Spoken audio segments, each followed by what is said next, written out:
Firebase Z. And react to the JRE 1201 with William Von Hippel.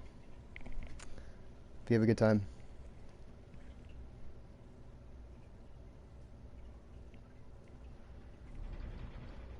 Alright, here we go. 4, 3, 2. Hello, Bill. Hi. What's going on, man? I am very excited to be here. I'm excited to have you here. Excellent. The social leap. Yes. What's the social leap? I'll tell you all about it. Please do. Okay, so the story that I want to tell is basically how we got here, how we became human. And so that story begins about 6 or 7 million years ago when our ancestors left the rainforest. And so the question is, why would they leave and how would they survive once they left? And that's what the social leap is. So it takes a second to get it all out there, okay? Yeah. All right, so here's the story. So if you look back about 7 million years, our ancestors and chimps, we had a common ancestor at about that point in time, 6 or 7 million years ago. And that common ancestor, we don't know exactly what it looked like, but it was, from all we can tell, it was awfully close to today's chimps. And so if you look at chimps today, you can get a pretty good sense of what life was like then. And chimps today are really interesting. They're basically at the top of the food chain in the rainforest. They're super fast up in the trees, super athletic, and because they travel in groups, even amazing tree climbers like leopards won't try to attack them in trees. It's just, they're too dangerous, too fast. But if you look at a chimp on the ground, it can't even lock its knees. It's this kind of cute little stumbling along thing. And then the question is, why would an animal that runs a show in the canopy leave the rainforest for the savannah, and then how would it survive once it did that? And that's the story of this book, and then how that manifests itself to where we are today. So really my goal, I'm a psychologist, I want to understand why we are the way we are. And so in trying to figure that out, I said, well, let's take a look back all the way to our common ancestors and see some of the key events and how they might have had an influence on how we are today. So the first question is, why would we leave the trees, right? Here we are, we're dominant position, we're food on the ground. Why would we ever take that risk? And the basic story there is the Great African Rift Valley. I'm not sure if you're familiar with it at all, but basically it runs down from up at the Red Sea down to the coast of Mozambique. And you can think of it like a geographic zipper. You know, all the world sits on these tectonic plates, and sometimes they crash into each other, like how India is smashing into Asia and creates the Himalayas. Sometimes they literally tear apart. And Africa's tearing apart at the Great African Rift Valley. So that plate that has Somalia and Ethiopia, Tanzania, Kenya, that's moving off to the lower right. The rest of Africa's moving off to the upper left. And I got no idea why. It's been going on for quite a while. But one of the consequences of that is that the East Africa is starting to rise up slowly, bit by bit.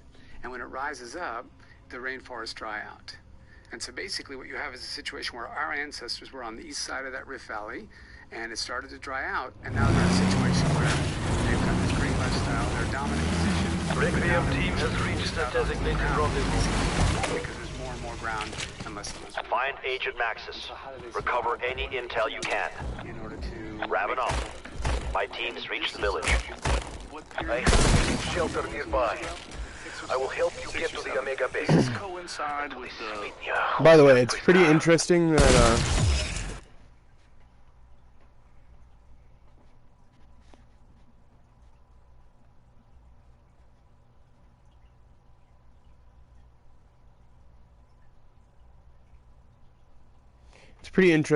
that the African Rift is suggested to be a reason for the chimps having to move out of the trees and into the Sahara or whatever. And then that's part of the zombies lore too. Pretty interesting.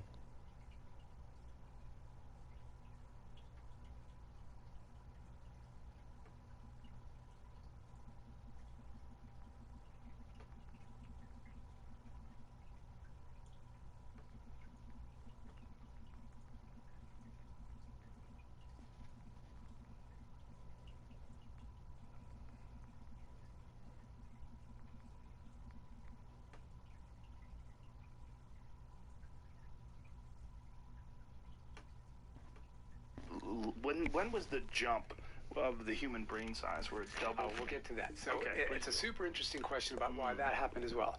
So basically, if you track us across the next 3 million years, how did our ancestors survive when they're basically chimpanzees on the open savanna?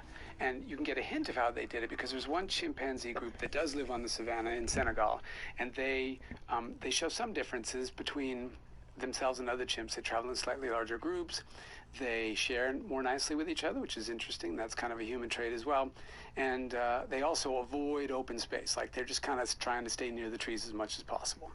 And so, and if you look at other apes, they're not apes, but other primates that are on the savanna, like savanna baboons, they're only monkeys, so they're not as sharp as chimpanzees are, but they have a similar strategy, large groups to try to protect themselves and lots of eyes to look out for predators. And they do fine on the savanna. And so what I suspect happened is for the first few million years, basically what you've got is this chimp-like animal that's kind of skirting the edges of the savanna, nowhere near the top dominant position they used to be, and just kind of noodling around. And that takes, I suspect that takes us for about the first 3.5 million years. And if you look at who we are then, we're Australopithecus afarensis. So it's, if you looked at one of them, you'd think it belongs in a zoo. It looks almost like a chimpanzee. And so a chimp brain, in answer to the first part of your question, is about 380 grams. And Australopithecus brain is about 450 grams. So 3 million years of evolution, and all we've got for it is 70 grams. So why do we get so smart? Why do we take off in the next few million years? And what is it that Australopithecus did that helped us survive? And why do I call that the social leap? That's all kind of tied together. And the basic story is that by this point, Australopithecus has become bipedal.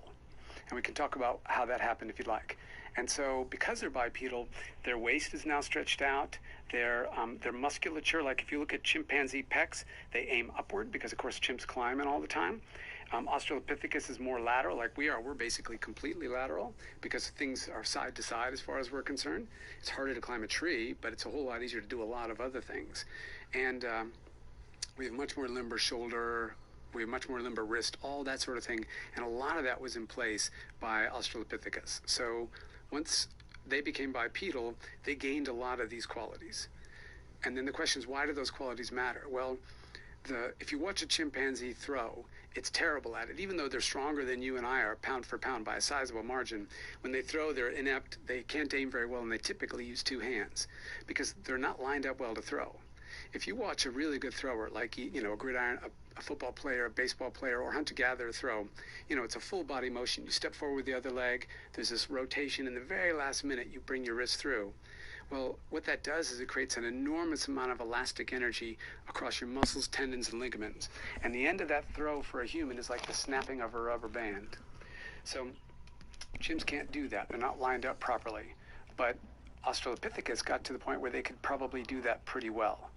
And so now, and that's purely a byproduct of bipedalism because it stretched out their whole body, and they're not climbing as much anymore, so their musculature is more lateral, which would have been helped them for throwing. So now you get to a point where they have access to the single most important military invention in history, which is the capacity to kill at a distance.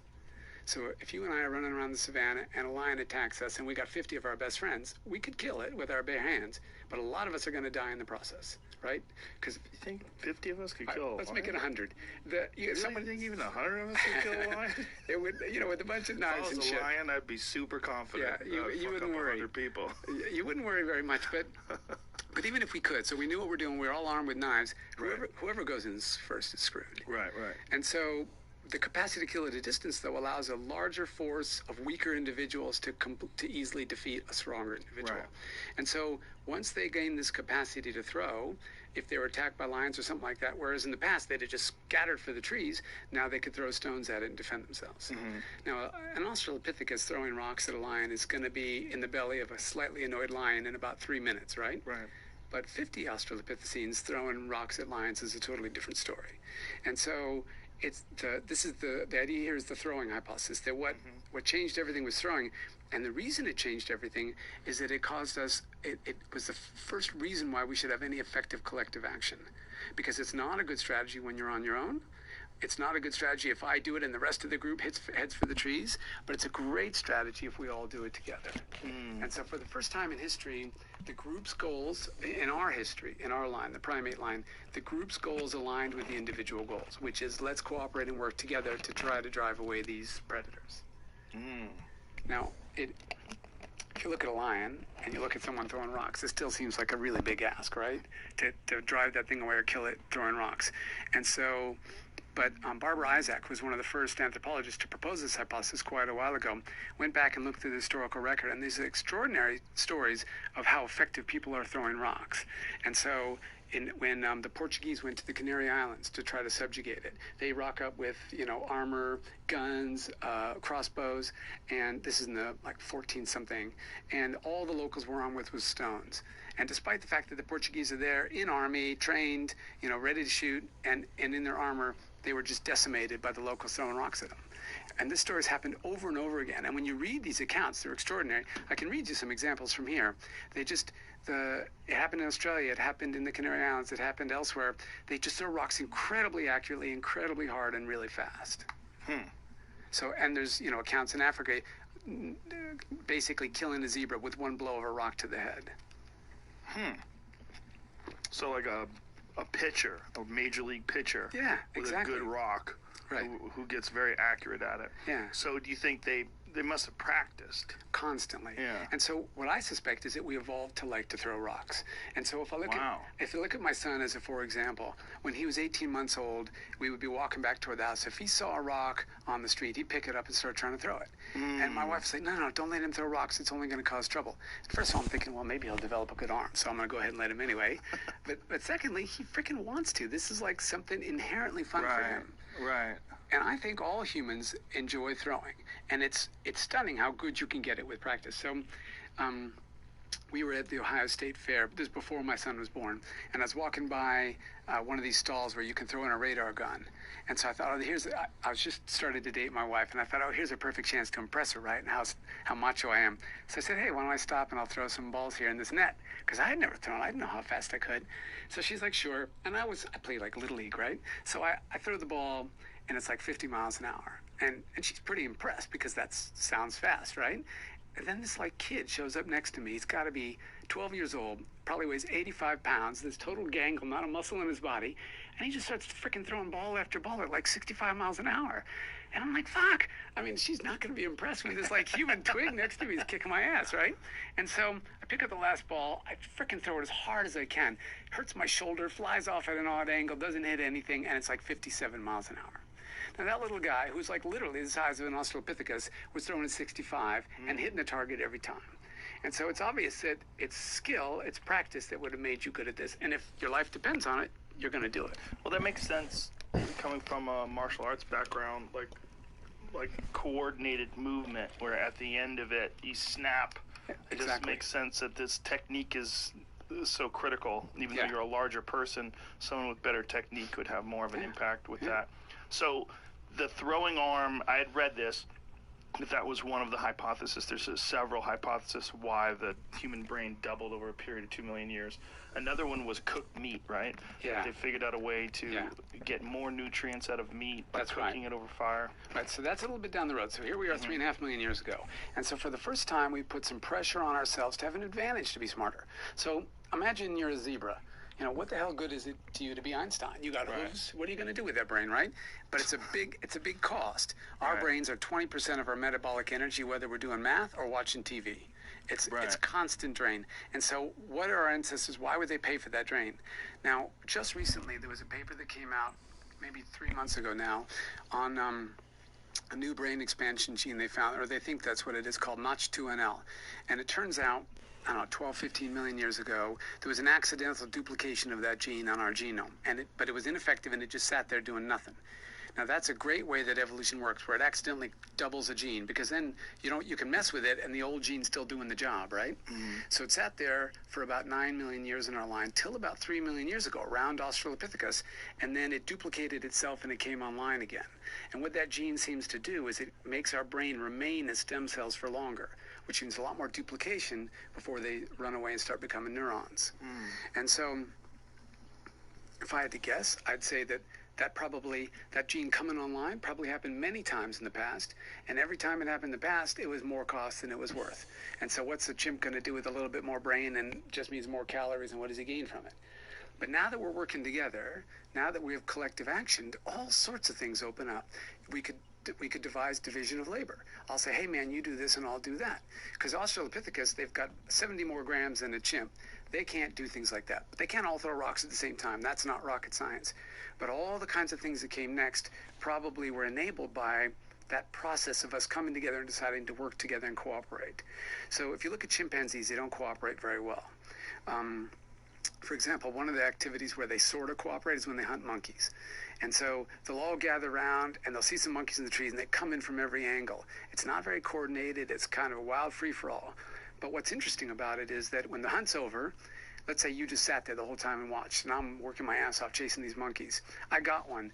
You come up and bug me for it. And I don't willingly handle it. You like keep nudging me till I share, but I'm just as likely to share with you if you helped as if you didn't. I don't make any distinction. And you'll never establish effective groups if you can't reward those who participate compared to those who don't.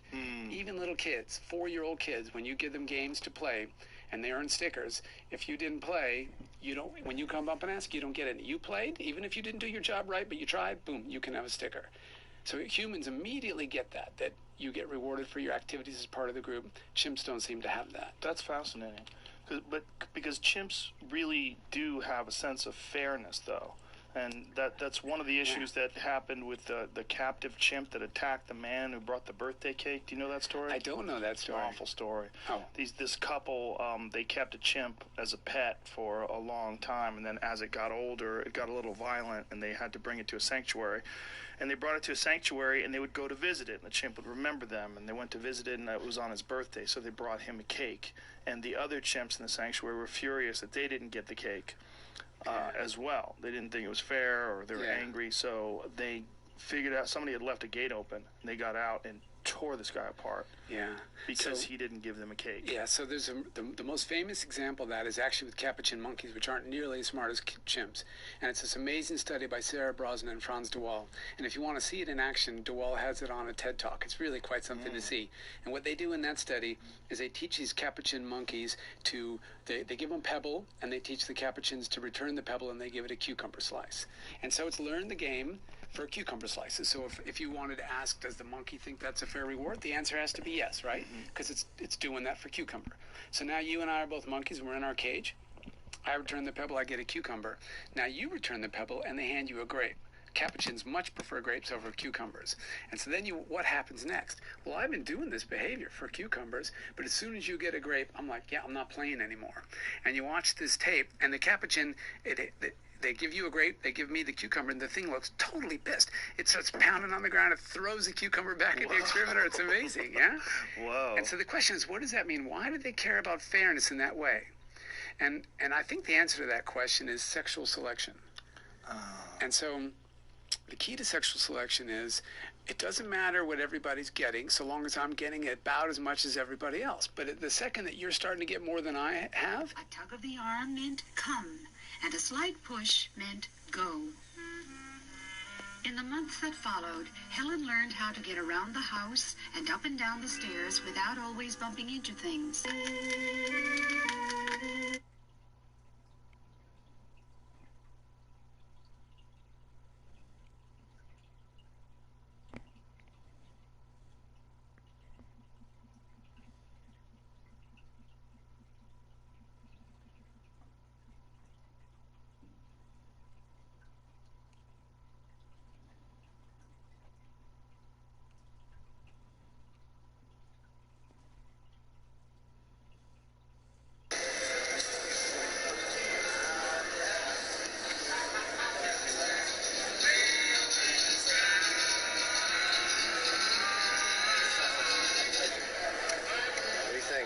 Keeper? Nope. No keeper. Okay, thank you.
Sorry, I got caught up looking at Dalen's record player.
Maxes is being held at the Omega facility.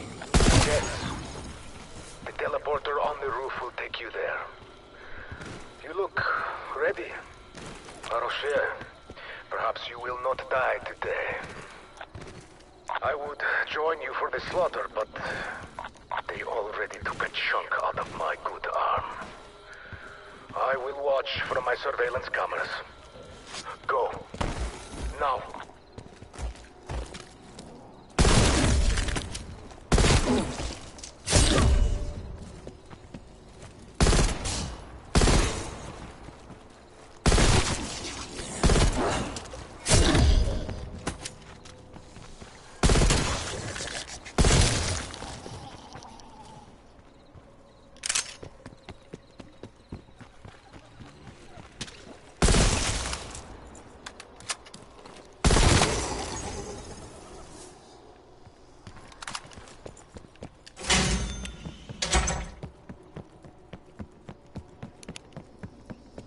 I don't know why that door sounds so wooden. It's a metal door. It's about time you showed up. Wait, you're not Omega. Requiem? Can't say I'm surprised. But I know why you're here, but I'm not gonna just hand her over. You turn the power on. I'll consider that fair payment for one agent Maxis. Heck, you better have Maxis ready for transport, or there will be consequences.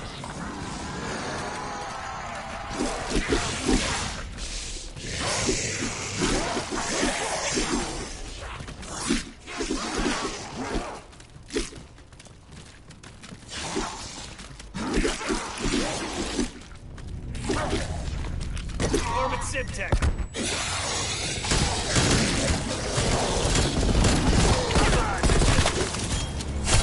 I live.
Someone want to help? What did...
look like anything.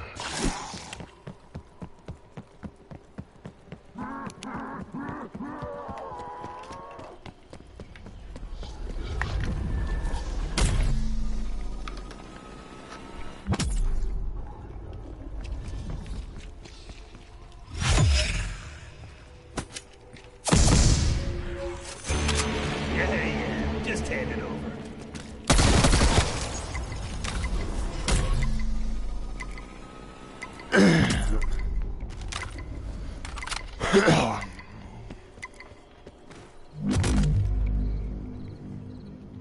I gotta go to the bathroom real quick.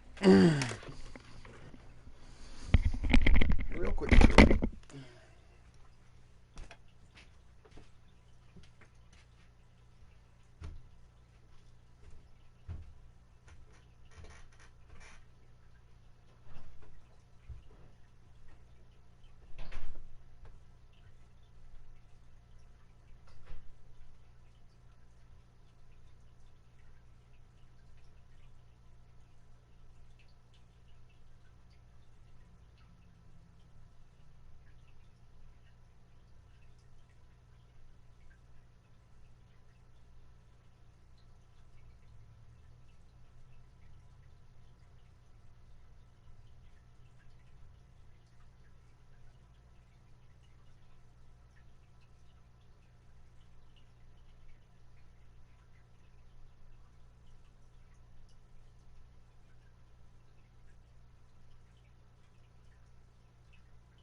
to the no, no, no. Hell no. Hell no. To the no, no.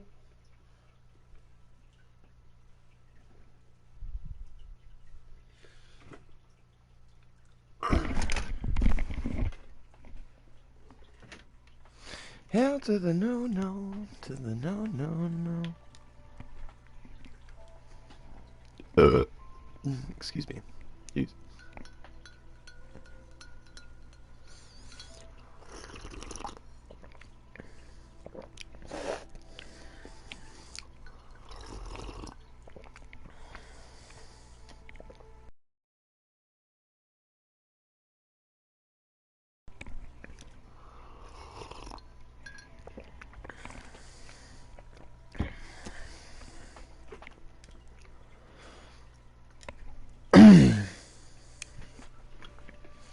Hell to the no, no.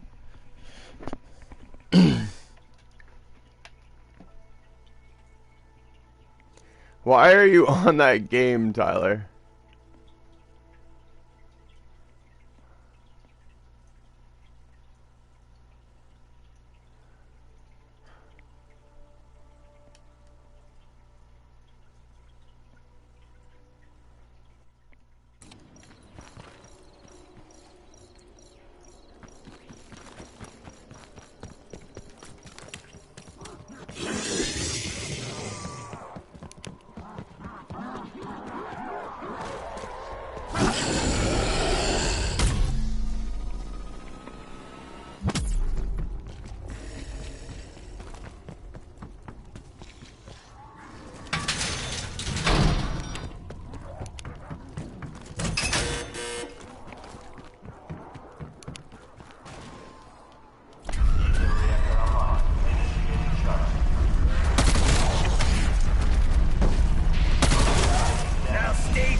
On humans and the environment, the infected transformations, the blossoming crystals.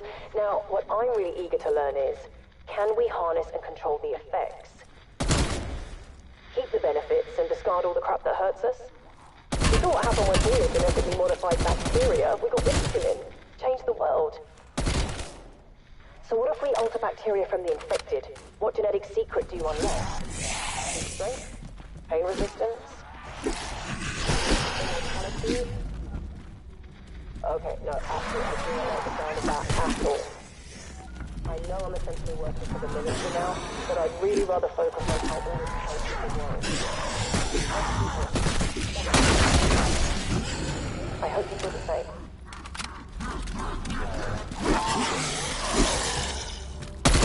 Exfil window available.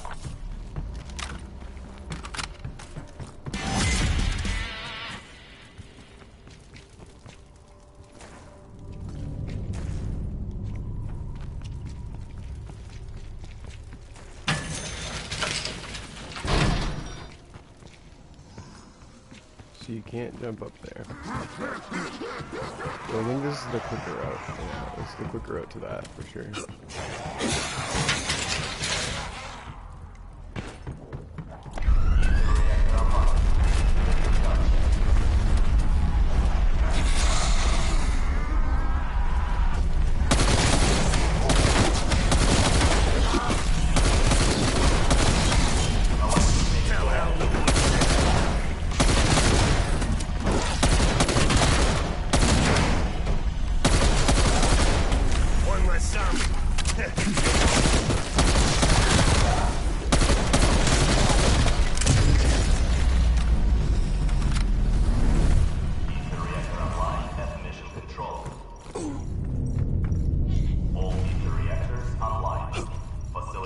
The KSP is actually a pretty good, Weaver, powered up weapons machine. It is down when they need.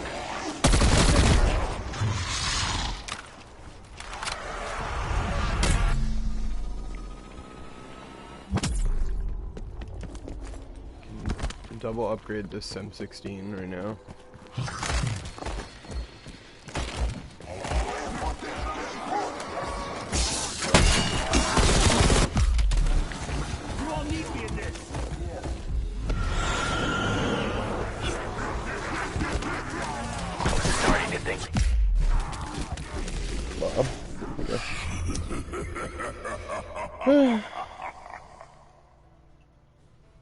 Try again. LTA.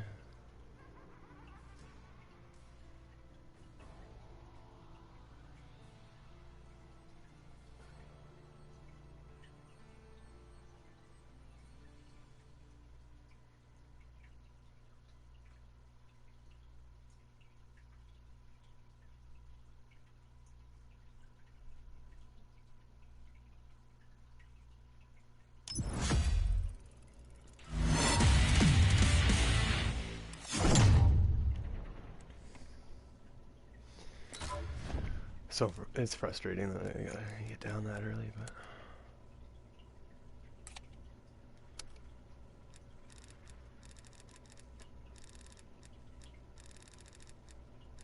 like, what is this guy doing on?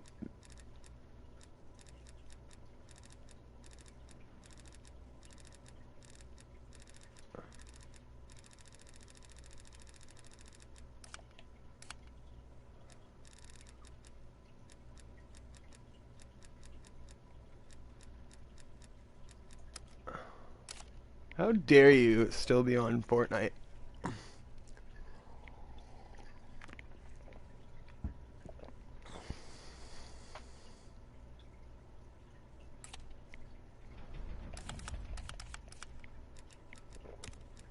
How dare you?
Alright, so I got out of the podcast bit. I'm gonna go back to it. Sorry about that. Sorry about that. I have, well then, whatever female's in our group, she's going to pick you before she picks me. And so everything is relative. We may think, no, why do you care so much about what other people are doing? Why don't you just be happy with what you got? But literally, the day you find out that the guy in the next studio over salary is twice yours, your salary sucks. Right. Because, and it makes sense, because literally, she's going to choose him now before she chooses you. Comparison's a thief of joy. Yeah, that's exactly right. It's a really unfortunate fact because, and sometimes it matters a lot. Like, for example, imagine I invent a drug and I say, here, take a dose and it'll double your IQ. Instantly, you're going to feel like a genius. But unbeknownst to you, I gave everybody 2 doses. You walk out of there, you're going to feel like a dumbass because people are saying stuff you can't understand, right? So then it would matter. Right. But the killer cases are things where it's only just a residue. So, for example, there's this amazing study where they showed that people who are making minimum, just above minimum wage, are the ones who... Beaver, our team has reached the village perimeter. Find Maxis and bring her home. Wrap it up. My team's in position. Haroshi. The soldiers of Requiem have arrived. I knew you would heed my warning. It's time to spill unclean blood. So I would think that the people that would be most against it would be the people that are hiring folks. It's only a Undead asshole neutralized. Probably feels even the more negative of all. Yeah. But if you look at people's income and their feelings about raising minimum wage, the people are making minimum wage want it to go up. The people one notch above do Captain, not, and then as the higher you go, I wish we were talking under better circumstances. I disagree. There is no better time for Russians to speak than they must persevere. Now, when it comes back to the captain, Take the teleporter to the Omega base. That is where you will find your Maxis. I don't know. I mean, I would help, but I have persevered enough for one day. I will watch and help from here. Hold on. You're Go getting now. more than I am. I can't Find Maxis. otherwise I'm screwed. And there's lots of great evidence to let that happen. You're screwed. But do the females have that same sense of competitiveness that they need to have the exact same thing as like they get angry? Well, here's the thing. It depends on whether your mating system Nailed him right here. if you're a frog or lots of different frogs, not all Dropped another zombie. you're all the females mate with the best male. Because his job is just sex. And so every female can have the best one. Whether in a situation where they got no choice, like the elephant seals, he controls the rookery. Right. Or in a situation where they just listen to all the croaking and then they go, all right, you're the best croaker, you're the dad. But if you're pair bonding like humans, or like lots of other animals, birds, etc., then what you need is you've got competition on both sides. So she's always competing to get the best male, and he's always competing to get the best female. Competition is always a bit more female competition. System gets Interesting. So, what about in the case of like bonobos, where they're so polyamorous? You had enough? Thought so. So you've got lots of polyamorous animals. Right on the fucking button. One of the great ways to look at our ancestors, what their lives are like, is you look in your trousers. And the size you have a lot of your ancestors had. So gorillas have a very low testicle. And the reason that they have such tiny testicles is they use their huge body to drive away the other males, and then all the females are in his harem. So he doesn't need big testicles because he only needs enough sperm in order to inseminate. Requiem agents on my turf. Omega will love this. Tissue to make. And if you want Actually, this might work. Let's test the hypothesis. Requiem agents will restore facility power if Ultra Agent Maxis is rewarded. Go. Okay, we'll play ball. Then we're coming from Maxis. And you.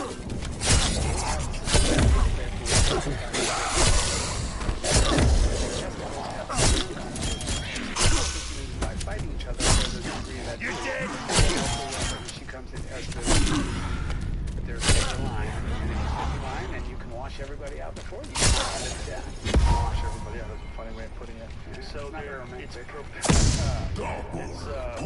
this testicle size is progressive into the number of permissible females. Well, that's right. The promiscuity of the mating system. Yes. And so if you look at our mating system, we clearly evolved to be largely monogamous, but not entirely. Our testicles are unnecessarily large for an entirely monogamous. And so we're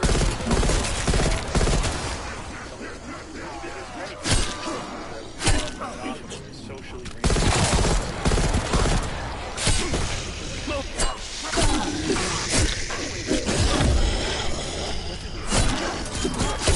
gather societies. Particularly if you look at what are called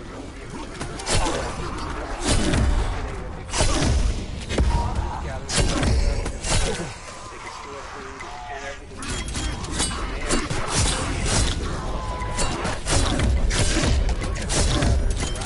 Why'd you have to go and bleed him? Killed. And so those guys tend to be, there's always of course human differences, we're a super variable species, but they tend to be serial monogamous. Some people pair up for lots of people pair up for 5-7 years and then break apart and pair up again. And so you have a sequence of children with a sequence of people. Right. But largely monogamous, not entirely, and in fact monogamous during those time periods. yeah, largely. Every single animal is ever described as monogamous. You're dead, dumbass.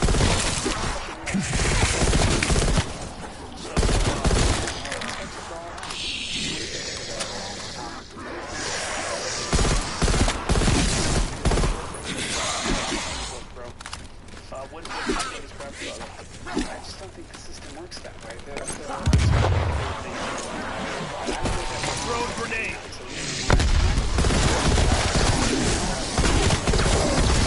All tribes, sexual partners. And so, I shouldn't say quite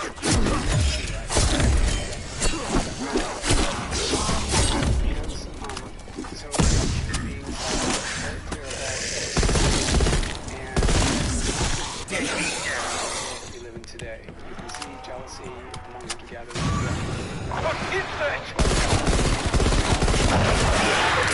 Valuable physiology. Fascinating. I would proceed with caution. One of the interesting things about humans is our flexibility. And so you can create a system, and some hunter-gatherers have, where there's a lot of that, a ton of that. There's some really interesting ones where literally once she then starts to think about the male, her baby will gain the qualities of all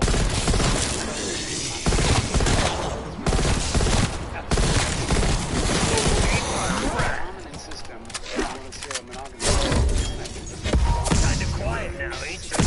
That we made, whereby the males go out and do the hunting, the females go out and do gathering, and also she tends to cook for him, and that comes back to the fire points we made, which we can come back to, and so they share resources, and he's happy to share resources, and he's kind of sort of look out for her kids. I mean, human males we don't take as much care,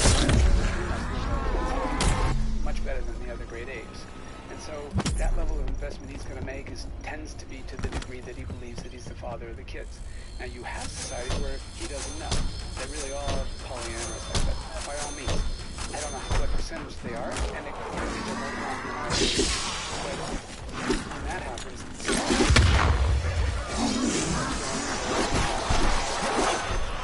other than to do what they want.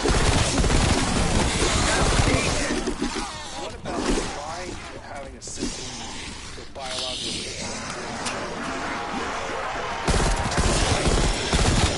that somehow or another creates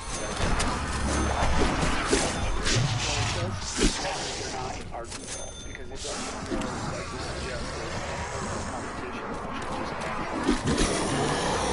instead of jealousy. And so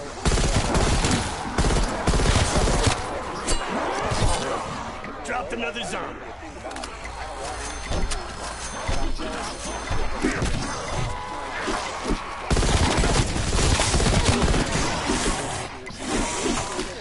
Jealous of the man?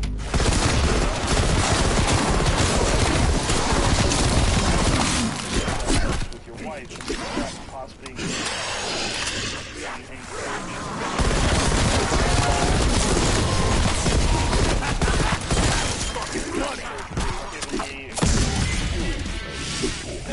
skills so you attract more women. I mean, all those things seem to be I agree with natural. all, yeah, I agree with all that, but I think studies where they measured a huge number of men's testosterone when they were single. And then they waited a few years and measured it again after they were still single, or now they're married, and they have kids, okay? And I'm sure it wasn't a psychology study because we can't afford to do that. It was probably some medical thing. But they used it to answer this interesting psychological question, which was who's most likely to get the girl by their original testosterone levels, and what happens when you do? Well, the guys who got married had higher testosterone. So yeah, we're out there competing with other males in order to get the girl. But what's interesting is to get the girl, that's more drugs. And so once we partner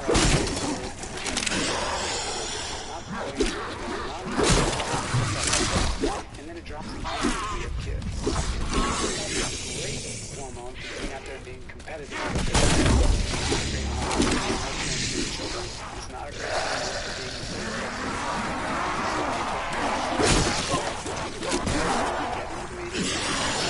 if you look at our ancestors, you know how you can track our male and female side of the line. You see that they form a female ancestors.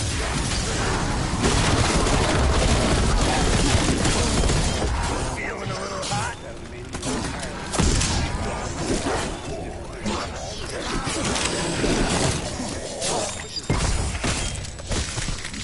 What I believe goes on, part of that competition that we engaged in was in order to get to that point in the first place. So I stopped you there because I think that if you're going to have testosterone, lifestyle.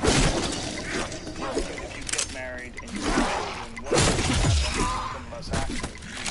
You don't exercise. All those things have a pretty radical effect on hormone production. Absolutely. And it could well be that, you always have to have a proximal mechanism whereby evolution plays its game. So the distal clause is, as an evolved species, testosterone is super important in the mating game, but it's less useful once we're in it. Well, all you have to do is have a system whereby those things tend to downregulate testosterone, exactly like you said, because you know those things are going to happen once you get partnered up. And so, once your ancestors are partnered up,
Okay, then.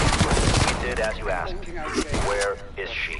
That's one done, but I count 3 reactors. Guess we can confirm now, Matt. Your strong suit. Having this kind of a study and making these kind of conclusions based on, we know these mechanisms are in place. We already know that there's a lack of sleep. The effects are your hormone production drops. This is not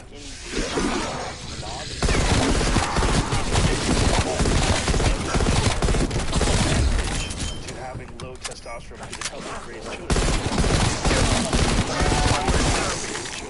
You're welcome.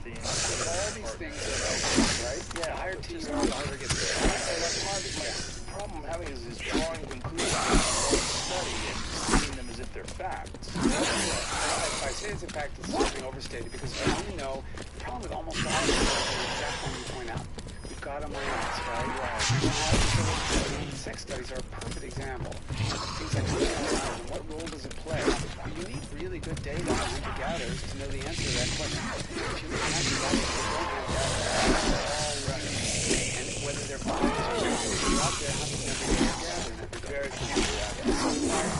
oversold that. My apologies. But you're absolutely right. I suspect that you find the same thing. I don't know it. It's all about right now. I mean, it just, there's no danger. Look at these guys. I have a friend of mine who,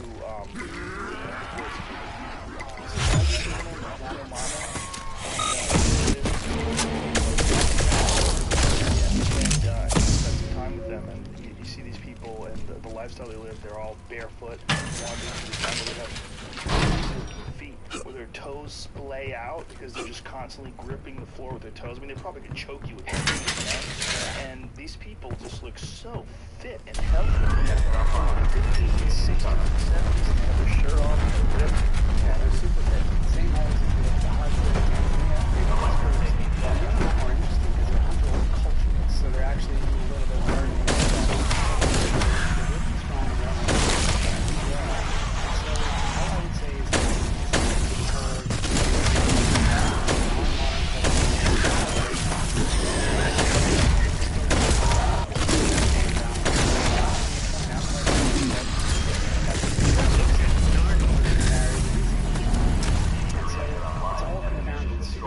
experiments on these things, and we'll be a lot better off when we've got, you know,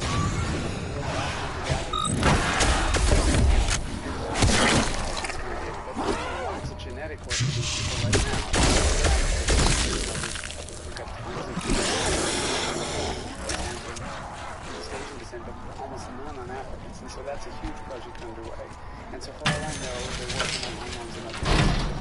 Yeah, that's, I mean, the reason why I'm asking about this is you were so readily dismissing, you were so willing to dismiss sex on them. Yeah. A lot of the facts that are laid out as facts in the book don't really hold up. I wish I'd read it more recently.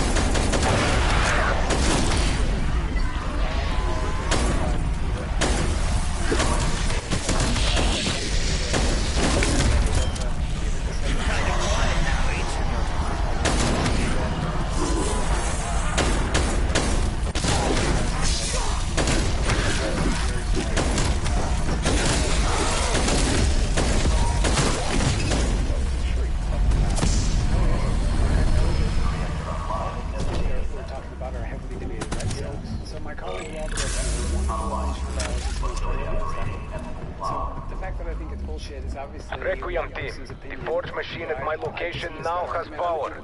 You have used before, yes? It will make weapon more angry than I'll cash after third bottle. Right.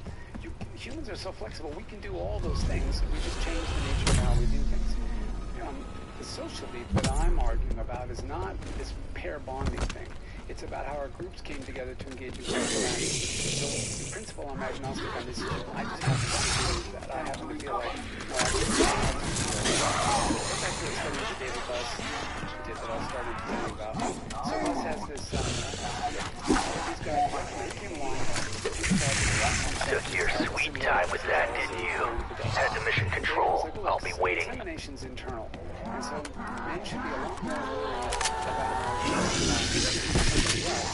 than women should be, because he's the father. They can't see it happen. Whereas, like you were saying, I'm the dad. I just watched that. But they know they're the mother. That's not their concern. They should be more concerned about things like is giving her resources to help her raise the kid and things like that. And so what Buzz found is if you ask people this question, what would bother you more? Imagine your wife having sex with somebody that she just met for the first time, having this great time and doing all these different funky things with them, and then never doing it again. Or your wife develops this... Time is limited, Requiem. Best to make haste. She never touches him. You've had your fun, Peck. Where is Max? Share their feelings and stare deep in each other's eyes. What would bother you more? And you ask men and women that question. Here's the thing. Do you know why we built our base here? Dimensional fragility. The barrier between realities is so weak even a child could open a portal. The Dark Ether is very useful for disposing of your enemies. Where did we get right. from chimpanzees to through the portal? Gonzo, forever. I could reopen it, but well, with the power back on, I need to finish transmitting my research to Omega. Best of luck with your thing. tries to wedge you away, right? Fucking sucker. The Dark Ether is a death sentence. I have seen it break men who survived the Gulag. There are other ways to make back talk. Return to the village. Emotional connection, because Because that's a an bigger emotional threat. connection could lead to him leaving her. Well, also, What's your big plan, Ravenov? Directing his resources elsewhere, and so it's mind you, every time we talk When about gender, Omega Force sent men into the Dark Ether, they came back crazy, telling stories we knew could not be psychologically, true. it's always overlapping. But To on extract the average, truth, men we on average created are much more bothered special by the serum. women's sex, and women on This average are keycard much more will bothered get you access to the materials needed to make Yeah, those. that's fascinating because I was reading This something truth about serum will make that emotional bastard beg relationships tell that you work.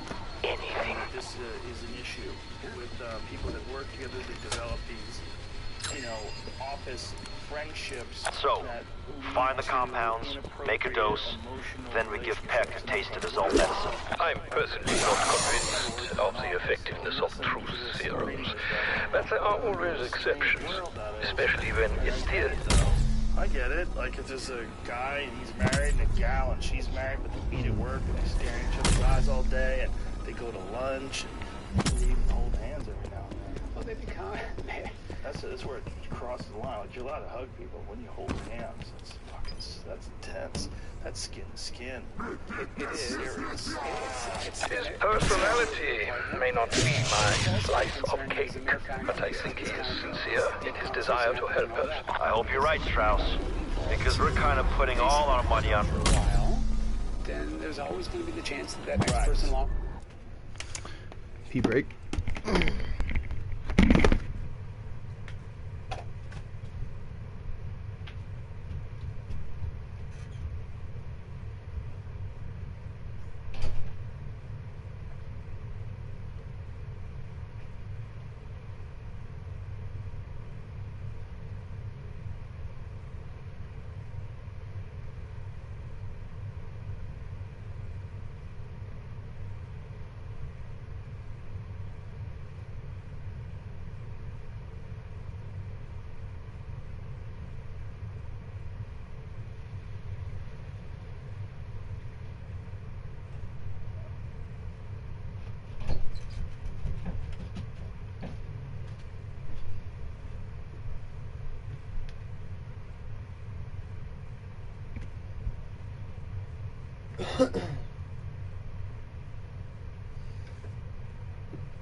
Headphones on. Or it's going to be the one who wedges yours away. Serial monogamy. And both males and females gain from not putting all their eggs into the same genetic basket. So if my wife partners up with you for a while, she'll get a certain kind of offspring, and then maybe that'll be a great thing. But maybe when the situation changes or the tomorrow's a guy would be handy in some way, and so maybe she's better off partnering with me next. Interesting. Yeah, it is fascinating when you break it down that it really does become, there's a biological reason for these behaviors and these the motivations, the jealousy, and all these things. That there's a history, a biological history to all this stuff. And we don't know what hunter-gatherers, how they would answer that question. Right. So we're only just assuming that the answer we're providing is general. But for me, those kinds of things suggest that we evolved in a lot of long-term monogamous circumstances. It may have been serial, and there was certainly fooling around. But if we were monogamous, like the book says, we'd have bigger balls. Our balls are so big, though. Compared to a chimp, they're small. Yeah, but chimps are, everything's big. No, our penis is way bigger than theirs. Right. They got tiny little... They have large balls, smaller penises. The penis are probably getting the wind. Well, no, here's the thing about... So human beings copulate for an extraordinarily long period of time. And we also have this cryptic ovulation, where she's not shown that she's not. So male chimps aren't interested unless she has that enormous swelling on her vagina. And then they're like, oh, that's super attractive to me. What about bonobos? Because they just want to be sexual. They have fun, right? Yeah, they're all sorts of funky, orgiastic kinds of things. When I taught at Ohio State University, the zoo there has a great bonobo exhibit, and you bring your kids to it, and there's a scary thing that's going on, and the kids are like, hey, Mom, You must be careful. just show you that it's complicated, right? Any kind of straightforward answer, it's going to have some. And I apologize. I guess I'm like, no worry. And so anyway, back to this issue. So we had a total. An aerosol delivery system. That should get that talking. Dick. Said chameleon. Said slippery lizard. He was a cunning American scientist, you know. Yeah, but even before the Russians got their hands on him, he was still an arrogant prick. When my friend's wife got a hold of it, my friend got it, and my friend's wife got a hold of it. My truth serum? Trash. I suppose you think you're clever. Is it even a proper dose? A lot of women react that way. Oh, it might be. Symptom check, warm tingles, goosebumps, feeling of happiness, euphoria. Which means it's time for hallucination. Memories. My memories. And this coincided with the development of the throwing arm. The meaning of life. They started walking upright. When did the cooked meat aspect come along? So thanks much. Fire. So also can't do that. So now we go forward. We're now about steady now, Martha. You must follow my lead. About a little less than 2 million years ago to get to Homo erectus. Damn it all, Martha. Watch my toes. I only have the 10. Literally, if it went to the zoo, you'd say, well, you wore the necklace from your 40th. Bought it at Dahlia's, your favorite. Chip brain is 380. Lovely night, isn't it? Nothing like the Big Apple in wintertime. Fresh, crisp snow on the ground. Your eyes, my dear, they look almost violet in the moonlight.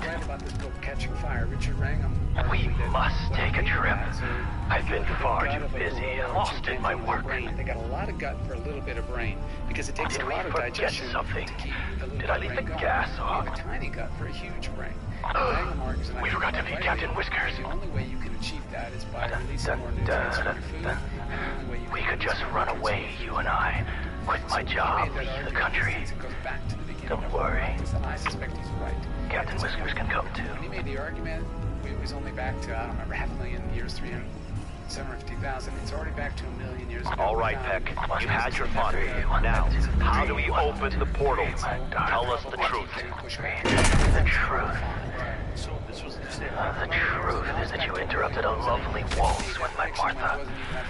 But, the portal... Raptor 1 is nearby. Call if needed. Need the codes to restart the quantum mainframe. Dr. Sokolov and Brahms have them. But to locate Maxis, you'll need her dimensional tracker ID tag. Sabine has that. Now, remember what the argument is yeah. They're all dead. Not only or infected. Head to the data center. There may be something that can help you. Cognitive niche, although I think of it as a social cognitive niche, because it's the working together that gives you all these potential advantages to getting smarter. And so now that that gene's sitting in our head, it starts to work and cranial expansion. Who's next? And so you're dead. You're done for good. Yeah, we can count on you, so I'm with you and I'm sticking with you. We can do a lot of things with that brain. The memory transfer station. Built to recover memories from dark ether miners transformed by Ethereum. All you need to do is find Sokolov, Brahms, and Sabine in their current forms. Trap their essence, collect their memories. Easy peasy. Like Peck said, easy enough. Reactivation code. Correct. Open the portal, bring Max home. Let's hope our target will be easy to identify. The endless horde. When you put them in an fMRI magnet where it can measure the outputs from your brain as you go, you see that it takes a lot of frontal lobe functioning in order to make one. Because it's a lot of planning. How am I going to hit it next to make this thing just right? Compared to an older one tool, to make those doesn't take much frontal function. I just whack it there and it'll be sharp. And so first of all, we know Homo erectus invented that tool, this Acheulean tool with his bifacial hand axe. Second of all, and one of the coolest findings, there's some interesting work in a 1.2 million year old site in India by Kerry Shipton, where he finds that the Window expired. She'll circle back around. Separated spatially about the place. So the first step is bashing loose a big piece of rock, and that's done here. And then 10 meters over there, somebody's doing the initial chipping on it, and 10 meters over there, somebody's sharpening up the final touches. Now, if you were making it by yourself, why would you systematically walk around the site as you made it? You almost assuredly wouldn't. Right. But if you've got division of labor, you're the big strong guy, you do the first thing, then you hand it to me, and I do the finer sharpening. It makes sense that it would be spatially distributed about the site. So there's that evidence for division of labor. There's the evidence that they're bringing down some pretty fast animals like horses, potentially even bringing down elephants, which in those days are like twice the size of an elephant. And then were they using spears at that point? We don't know because they didn't survive, right? Any wood is still around. There's no sign of hafting anything, so if it was spears, it would have been a wooden point. So I think what they could do... Hafting meaning the end of it like, cut in half so you can stick a spear tip into it. Yeah, exactly. And then strapping it on or any of a variety of ways. Yeah. And so there's no sign of that yet, but there's no reason why they couldn't have a sharpened spear. In fact, we know that, remember I mentioned the chimps in Senegal that live on the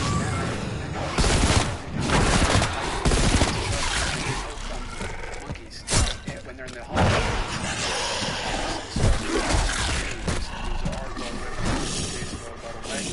When they gave them wire, they used the wire to fashion into fish hooks. They figured out fish hook.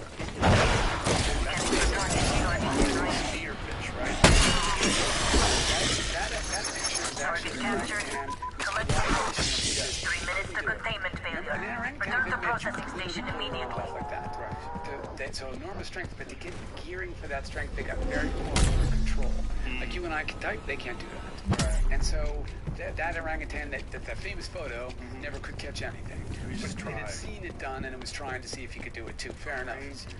Just trying to use a tool I know. like that. But you know, there's these corvids, these crows and such, they'll fashion hooks too. Yeah. So there's a lot of sort of animal ingenuity in making tools. You've seen larger Yeah, it's amazing. Now the one thing that we don't, they can do that and they fail some it could be that their brains, tiny though they are, dedicated to this particular problem because especially these ones that live in New Caledonia do this in the wild. And so they fashion them out of palm fronds, they tear it off, and they reshape it, and then they hook insects out of the bark of trees and stuff. And so you could imagine that they've kind of learned a specific way of problem solving, but they can't be something that's one of the activation codes. That just need to find the other one. Mechanisms. To you looks the same, but to them it's totally different. Did you find a thing with the orangutans? It's really crazy. It's just well, you know, I read something. Here we go. Orangutan spontaneously bend straight wires into hooks to fish for food. Which is amazing. Does it have a photo of it, Jamie? If you scroll down a little bit there, what is that photo? It's just him with a stick. Yeah. Oh. Yeah, that's really cool. I had read something a few years back that said that chimpanzees had officially moved into the Stone Age. Yeah, so chimpanzees will use tools, so they'll track nothing. They've never...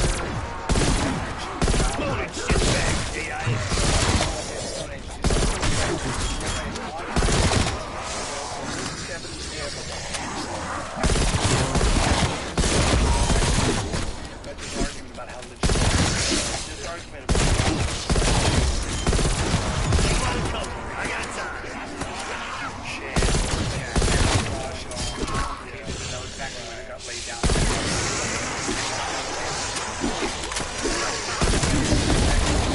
Now, what's the chance? You had enough.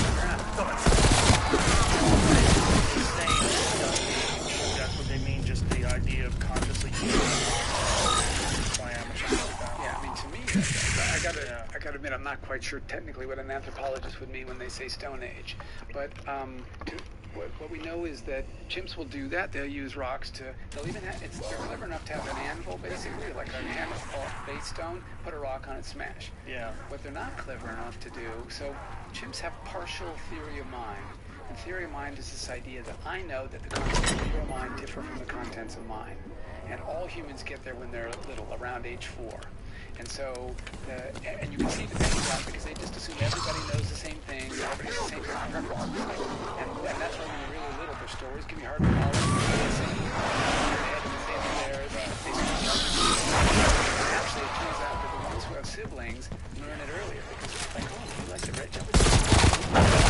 What up? Pretty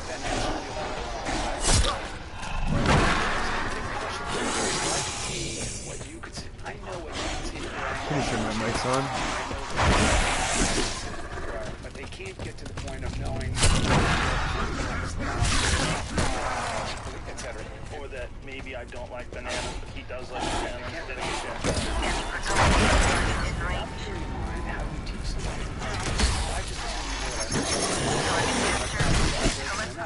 What's wrong with Joey? 3 minutes to containment failure. Return to processing station immediately. Their offspring to break these nuts open. Pretty sure my mic's on. What's up? What's up, John? The nut's got to be in season. Second of all, it's easy to break your fingers, and that kind of slows you down. But third of all, they'll occasionally make some very specific corrections when the offspring is doing Very good. wrong. Because they don't know what the kid does. So I figured out how to do this step where it's one every single time. That's fascinating.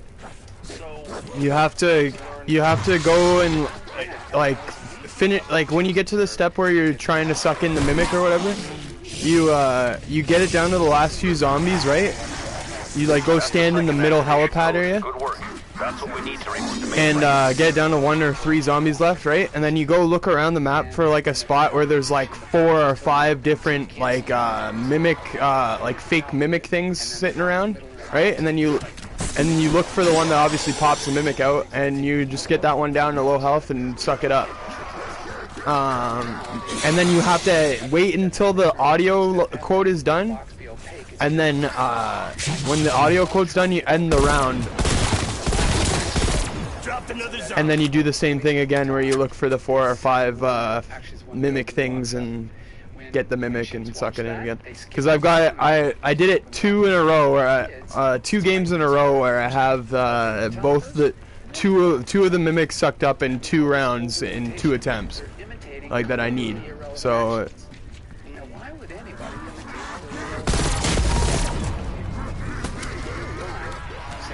I'm figuring it out. So.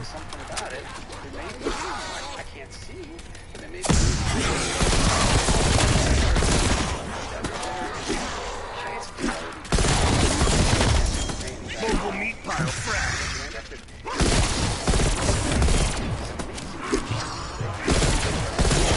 He shoots, he scores.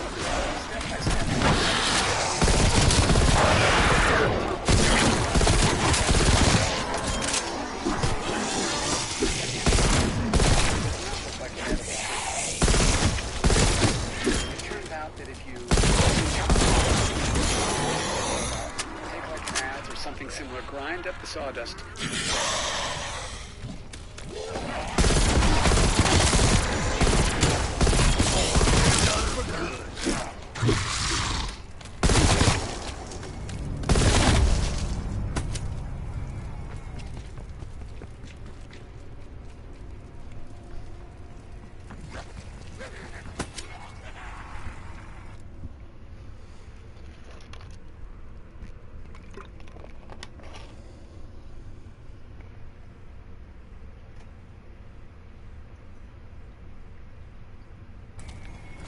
Damn, now I want to take a dope too.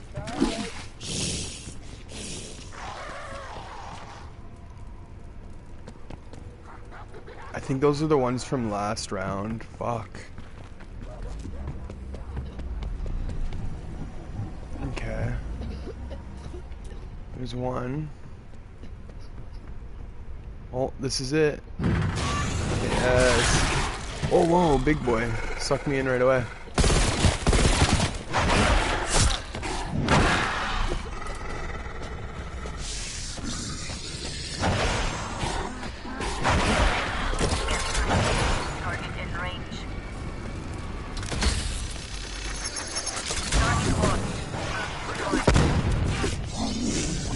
Bitch.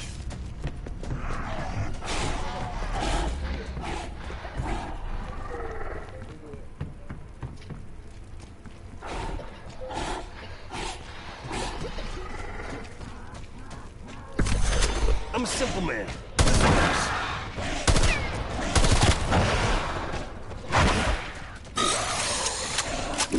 I just had to buy another gun off the ground to do damage to this freaking mimic because both my guns are too strong. It'll hit it in one kill, or it'll kill it in one hit.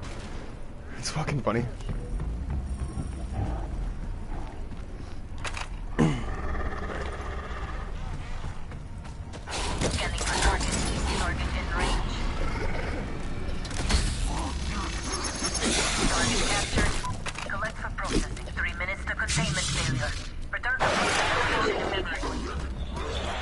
Yes. 3 in 1 try, nice. That's okay, so that's good to know for the future. That just kind of sucks that you have to pass 3 rounds no matter what in order to get that step done. Like it doesn't, like you can't avoid passing the rounds. It's kind of annoying, but that's not. He was sitting on Fortnite in the lobby. I don't know what the fuck he's doing. He's at tier 100 for it, so he doesn't. No, he don't need it no more. Nice work. Let's get the mainframe rebooted. If this works, we should be able to open the breach and target Agent Max's exact location.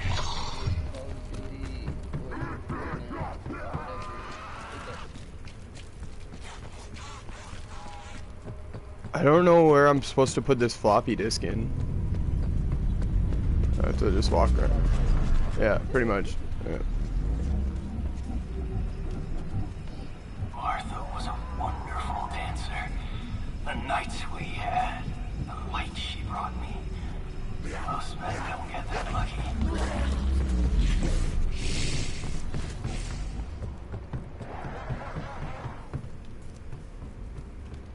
Alright, so where do I put the floppy disk in? I got the floppy disk, I don't know where to put it in now. I don't know. Floppy disk, check. Where to put it?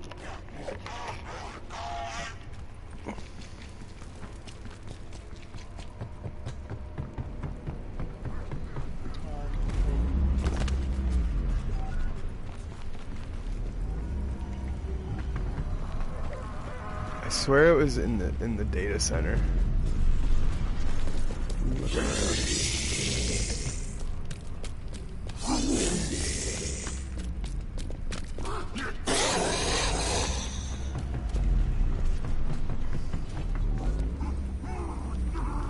It is.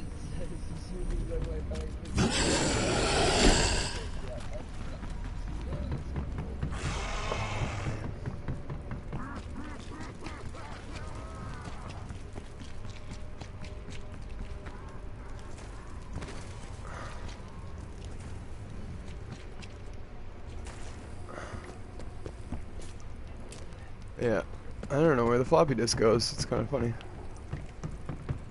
Oh, I found it. Disk received. Downloading contents. Activation codes accepted. Track ID coordinates locked in. He's taking a poop.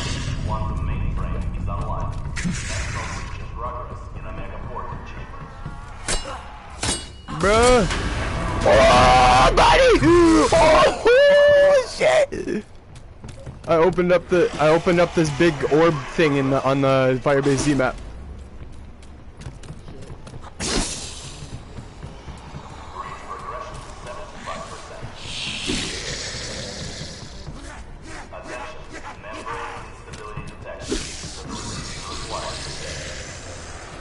It's always something.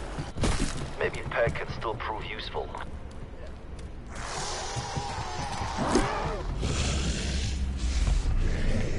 Heck, we need to stabilize the portal, and I want the truth. The truth? The truth is I told myself it's okay to betray my country, my beliefs. Martha, her truth was cold. Mine was warm, safe, a lie. That's the thing about the truth. It's unforgiving. It doesn't care. Your feelings don't matter. Your truth. Stabilize the portal. You need more power. Find Ethereum crystals. Take them to the ether reactors. Should work. Now, leave me alone. please. You need Ethereum? I know some soldiers have been stealing crystals to sell on black market. As they are all dead, I do not think they will mind if you reclaim them for the motherland. Karma is a cruel bitch after all. I do not know where they hid crystals, but an intermeter could find them. There is one in cabinet nearby. I can provide the passcode. The code is 7260.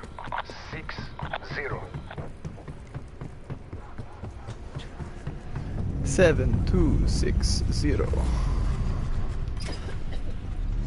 Ravenov has yet to lead us astray, Viva. I think we are right to place our trust in him. Agreed, Doctor. Let's find our crystals and bring Maxis home.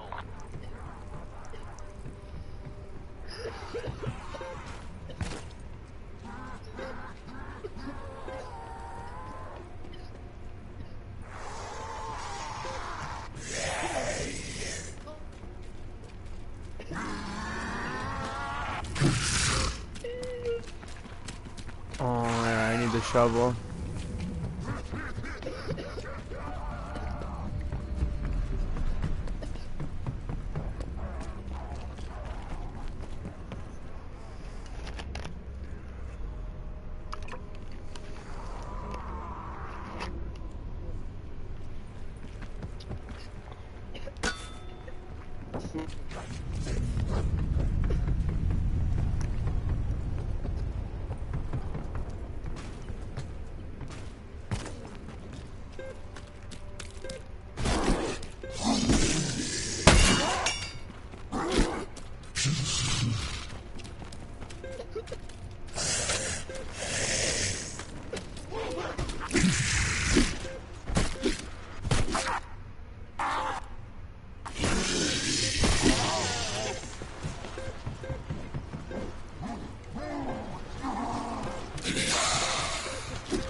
Alright, I think I got the right canister, no way.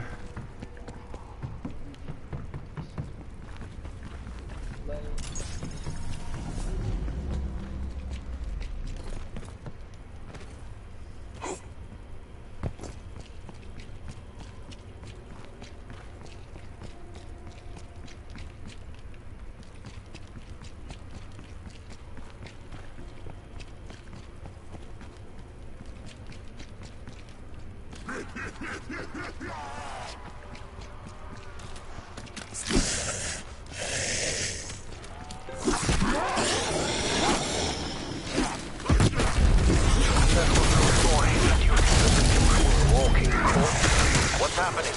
Report. An isotropic dome has surrounded our team. I would highly recommend they stay inside for this.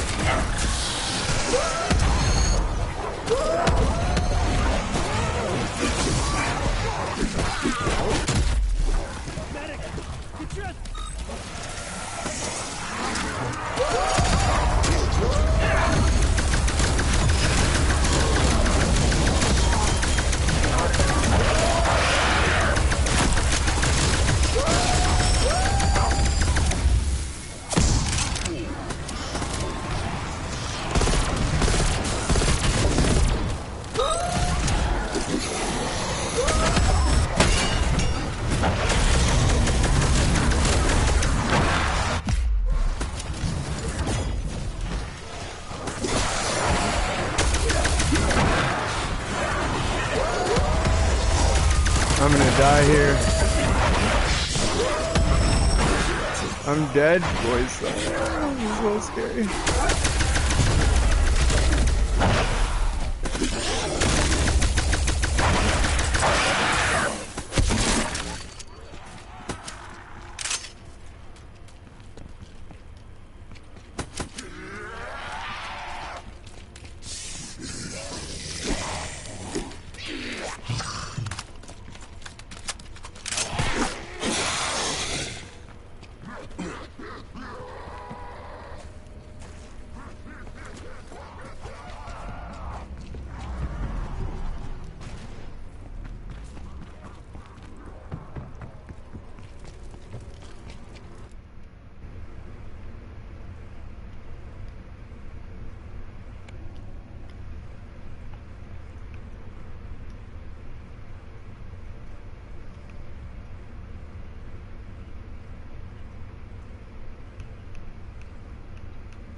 Hey, what is is up, everybody, and welcome to the Easter egg guide for Firebase Z for DLC 1 Black Ops Cold War Zombies, with the absolute correct steps, and no BS. So let's jump straight into it. As soon as you spawn into the map, go and make your way to Reznov inside of the spawn area. Speak to him, and then go through the teleporter and activate the 3 power areas. You do this by interacting with the ether crystal reactors in these 3 following locations and get kills next to them: Mission Control, Data Center, and Military Command. After all 3 of those are done, teleport back to spawn and speak to Reznov once again. Then you can teleport back to the main map and go to Mission Control, where you can now speak to Peck. After you've spoken to Peck, make your way back to Reznov and go and one inside of the Colonel's office and also one inside of the engineering room. After you've collected all 3, place that device on the hook to interact into the machine. Go and make your way to the final location somewhere inside of the map that has those 4 pieces of equipment. Now, these locations can be anywhere inside down. Once the dialogue is finished, you'll be able to open up the locker to the left of the shutters and pick up the ether meter. Go inside of the scorched for the canister that has no black part in or the black smoke in, and that'll be the correct one. Interact with that one to pick it up, and then go and place the alternate ammo type just to the ether crystal reactor inside of the data center, and then your final dig site is going to be inside of jungle defense. Dig the dig site in jungle defense, and then just trains free Juggernog Easter egg, and you can also do a side Easter egg quest to get a free one as well. I'll link the video to guarantee the Reiki every single game inside of the description right now for you to go and check out. Once you've collected that canister, go and place it inside of the ether crystal reactor inside of the data center, and then your final dig site is going to be inside of see the Reiki every single pulse, either by hitting the mystery box, or you can get it and you'll be able to collect it. And to use the alternate ammo type, just hit up on the D. Got a good shot on that canister, make sure you use the alternate ammo type area. Next to the outside doors, there will be another dig site. The canister will then spawn in, and the canister will also move. When you've got a good shot on that canister, make sure you use the alternate ammo type of the black smoke in, and that'll be the correct one. Interact with that one to pick it up, and then go and place it inside of the ether crystal reactor inside of Mission Control. For the next canister step, make your way over to the medical area. Next to the outside doors, there will be another dig site. The canister will then spawn in, and the canister will also move. When you've got a good shot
That should do it.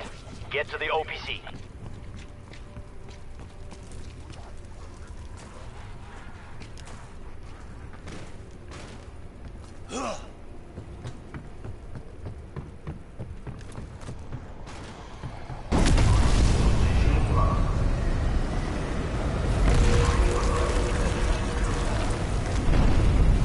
Almost there.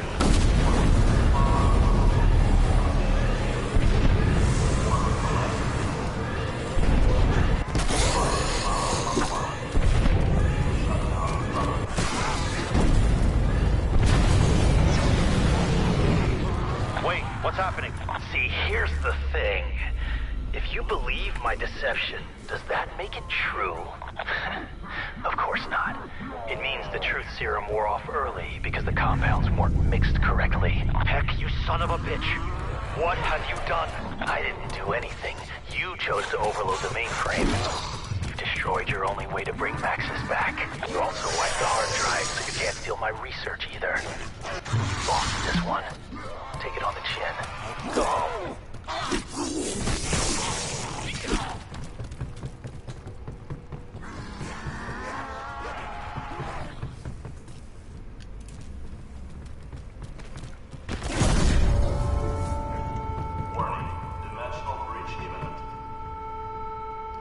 Hear that?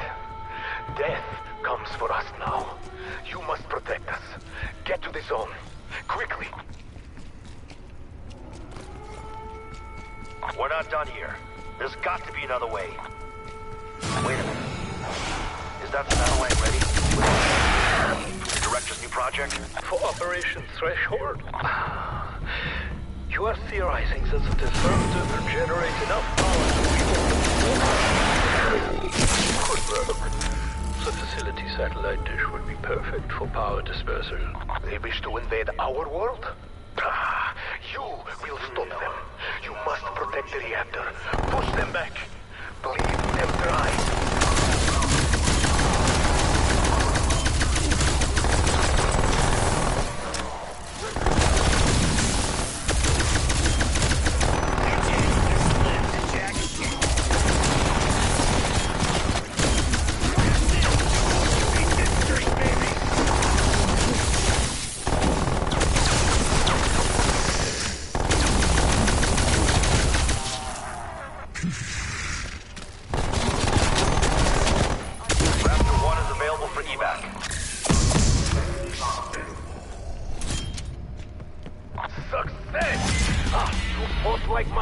Brethren who gave everything they had. Hoorah! The Horde will return. Prepare yourself for the next breach.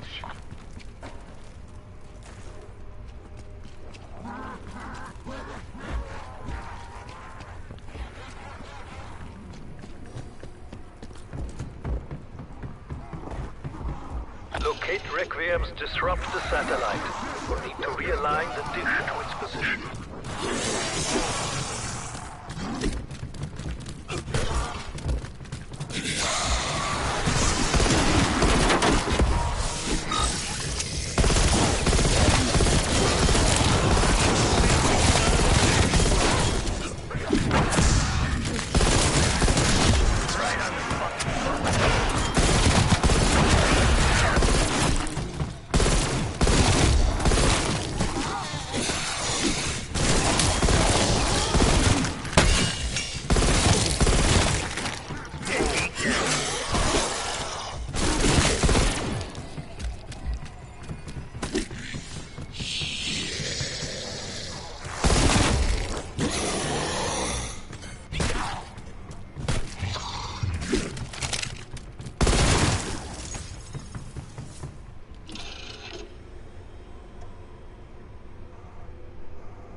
Realigning my satellite dish?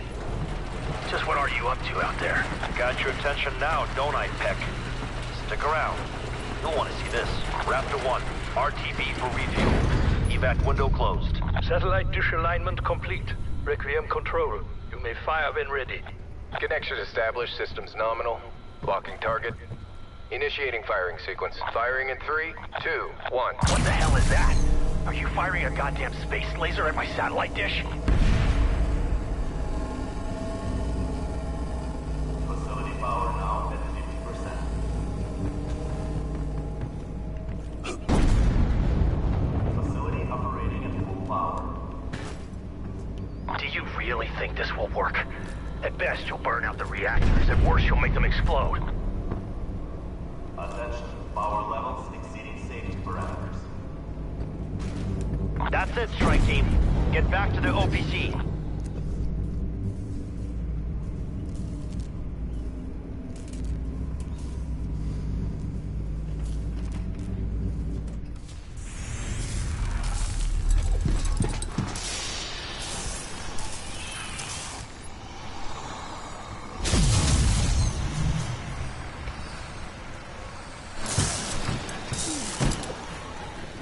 Sam.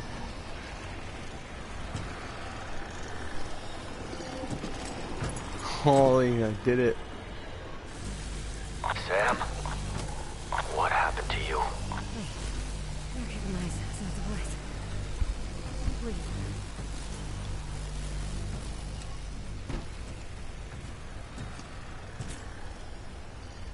You are Requiem.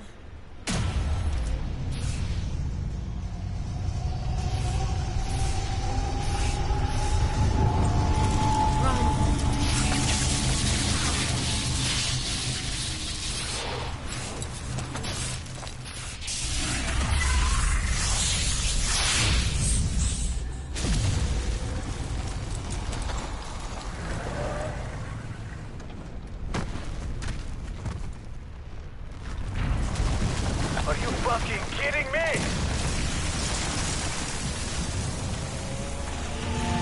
It's go time, baby. Oh, we killed the godly creature. Killed us so you get out of there. Omega forces are inbound to your position. Shoot it! Fucking now!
GG, what can you do? Bathroom break.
Oh, hello.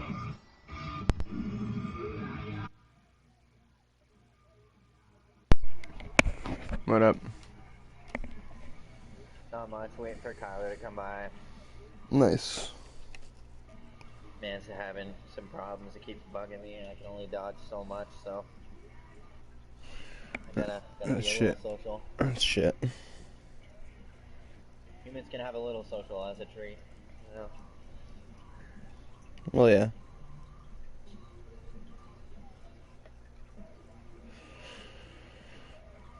Yeah, man, I don't know. People need to, like, get it in their head that, like, if you're not, like, feeling sick, you should feel a little bit safer in going around each other. But, like...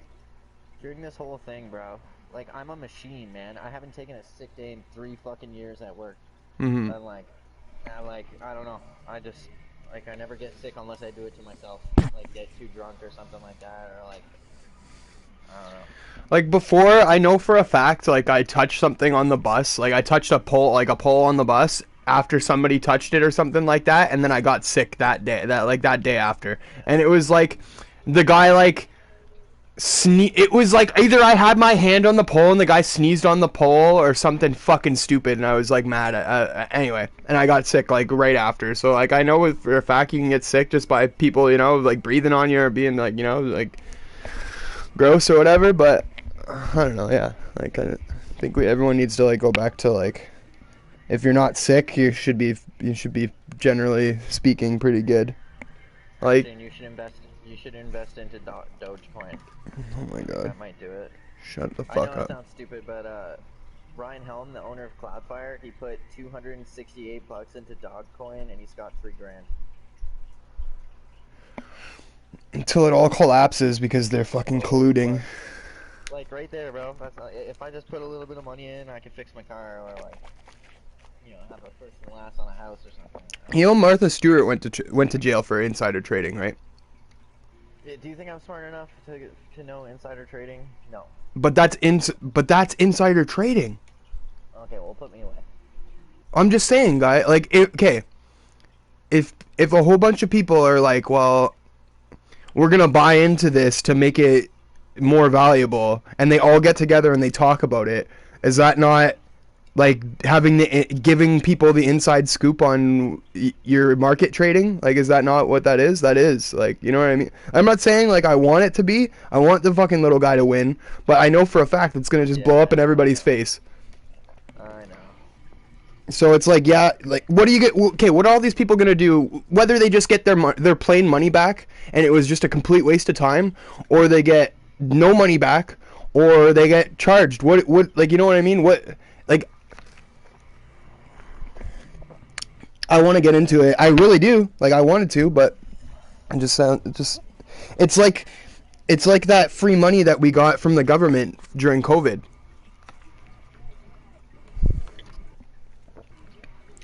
Yeah. It sounded like a good idea at the time, and then you look into it now.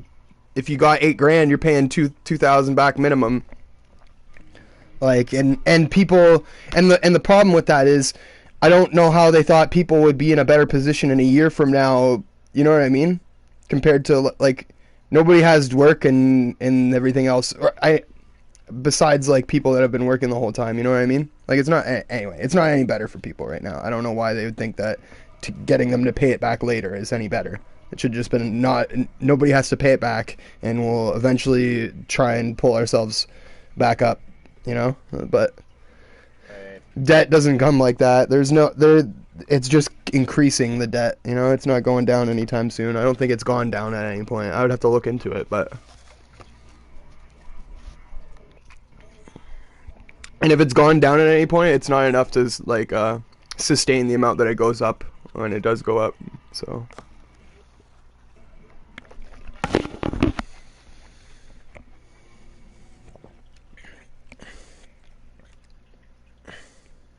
I'll be back.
Come on, Treyarch, we need some grindcore on fucking zombies.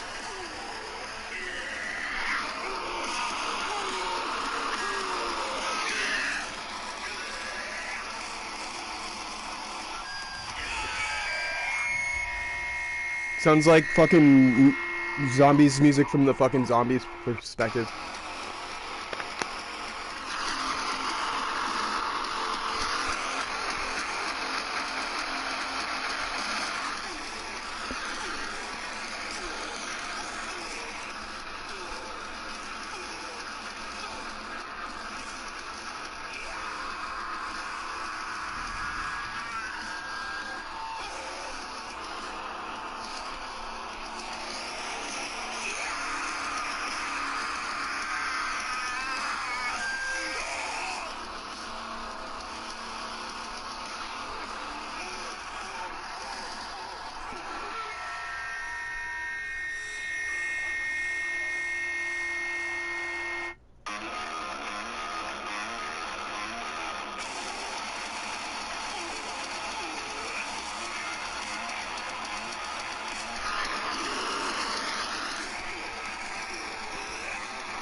Have all that sawdust, you then wash it off in warm water, because of course all the water in New Guinea will be nice and warm, and that causes, it's a super high starch tree. That causes the starch molecules to separate from the sawdust, because at that point it's inedible. So then they have these cloths, and the starch molecules will pass through the cloth, the sawdust won't. Now they collect this cloudy water, they put it in these traditional canoes, they let it sit overnight, and all the starch sinks to the bottom. Then they pour the water off the top, and now they've got this flour, but you have to dry it out in the sun really fast or it becomes toxic. So it's like this 9-step process that who on earth could ever come up with that, right? But once it's in place, once they slowly figured it out to make it work, everybody just does it the same way, because even though they may understand it, but they don't need to. They just know this is how we do it. Right. Well, that's like that. What is that root that they? It's like vaping. Cassava. Yeah. Yeah. That if you. There's some people that understand Ohm's law, it's and then everyone else just cyanide, builds between the parameters and fucking doesn't worry about it. That water, and they have buckets of these water that they're using to create this stuff, and they just leave it laying around, and kids are playing around it, and pigs and animals around it, and if they drank it, they'd be dead. Yeah, I don't know the detoxing of cassava. Unfortunately, I'm not familiar with that, but there's a lot of those examples, and you're also right that in those kind of societies, they're super relaxed about things that strike us as really deadly. Kill you quick. Exactly. But that stuff, it becomes cyanide, right? You could be right. I don't know that one. See if you can find this, because it's on an episode of that same show. The show's called Meat Eater. It's my friend Steve Ranella who went and spent some time with them down in the jungle in South America. It's really interesting stuff, just seeing how these people function, and they have this big vat, and they're cooking this stuff. And he's explaining, like, right now, if you ate it, you're dead. You got to wait a while. And they're like, how the fuck did they figure this out? Researchers to get to the root of cassava cyanide. Oh, cyanide producing abilities. Cassava is the third most important food source in tropical countries, but has one major problem: the roots and the leaves of poorly processed cassava plants contain a substance that, when eaten, can trigger the production of cyanide. Yeah, it kills the shit out of you. Yeah. But it's weird, like that thing is like a major staple in their diet. Well, this is a really good example of the value of human learning and this over-imitation process, right? Because the first guy would go, okay, I'm not going to do that, right? And then this person ate it and they did successful. Let's take a look at what they did. Yeah. So I remember when I was a kid, I was trying to learn to play baseball and play ball, and the person raises their knee almost up to their nipples, and I'm like, that's the most awkward pitching motion I've ever seen. But it didn't occur to me, I'm not going to do that, right? It occurred to me, well, there must be a reason to do that, so what can I do to try to emulate that motion, right? Right, to hold the ball like this, and then... The whole 9 yards. There's a purpose for every one of those pieces. Right. And as humans, we say, well, you're teaching me how, you've got to have a reason for doing that. And that's the huge difference between us and everybody else. Right. Nobody else can do that theory of mind thing to make that assumption. And that's why the chimps skip the step that they know, at least, in that particular experiment, is really actually useless, and kids don't. So your concept is that as these animals that used to be monkeys start evolving and trying out new things, one thing that they learn as they enter into this new climate is that there's a massive benefit to cooperation. Yes. Now, I would say apes, not monkeys, because technically speaking... Well, aren't all apes monkeys, but not all monkeys are apes? No. So monkeys and apes are different. They split off... But monkey's not a real word. I mean, it's not a word in terms of scientific designation, right? No, ape and a monkey are two different things. Right, but there's old world monkeys and new world monkeys. Strike team nearing the village. Ready on your mark, Weaver. Strike. See if you can Google that. Team, the Omega base is nearby. Max's contact will help us infiltrate. Wrap it off. Are you there? Finally. Little time to waste. I'm already around. Find out. What I would say is that all apes and monkeys are, and they all started from monkey ancestry, right? Right. And so... Wrapping off. My agents are here to recover Agent Maxis.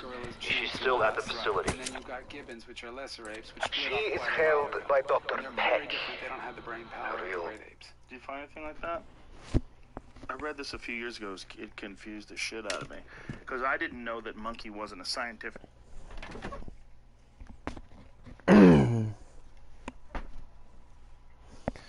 Joe Rogan, you're not a scientist.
Information out of him myself if I could, but alas, these beasts have already given me a good fight.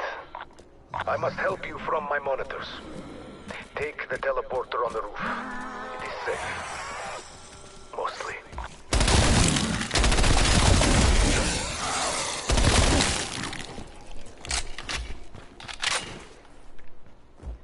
You have fought their kind before, yes?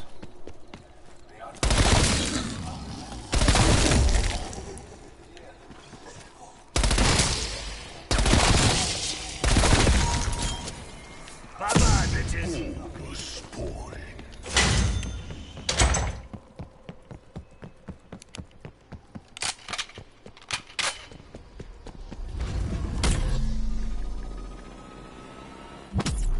I suppose I shouldn't be surprised you're here.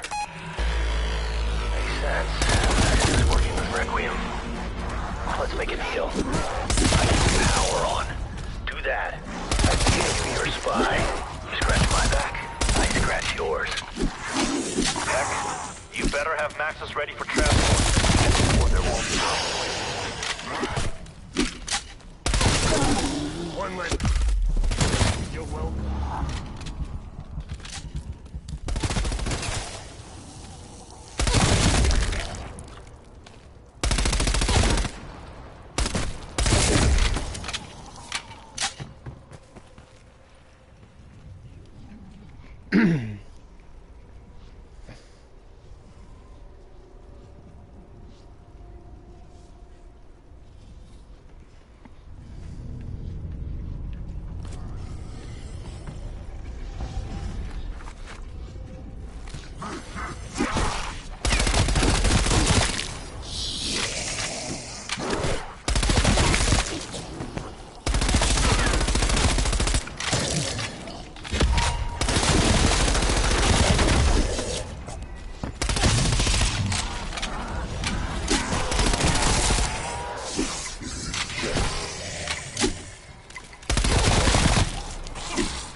Undead asshole neutralized.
down.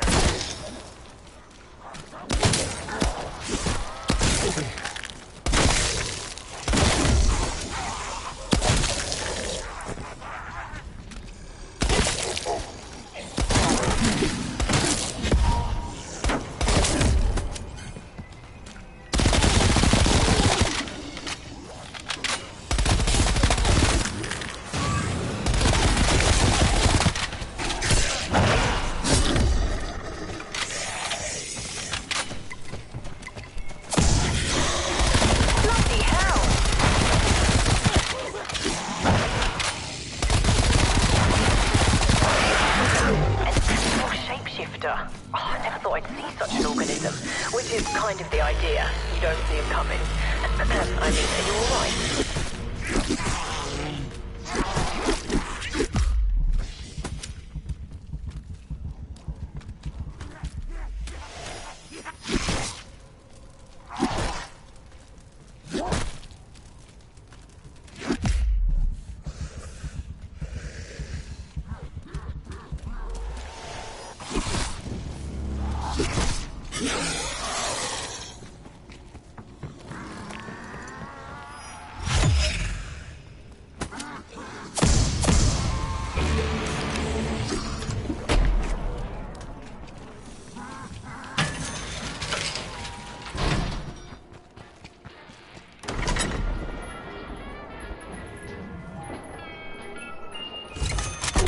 Black Ops favorite.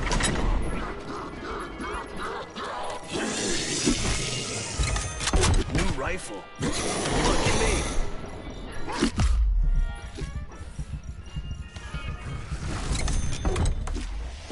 Who's gonna argue with the rocket launcher?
Yes, good. Just need the other two back online and we're in business. We're in business when we get Max's back. Not before, Peck.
Strike team, you reactivated weapon machine down here.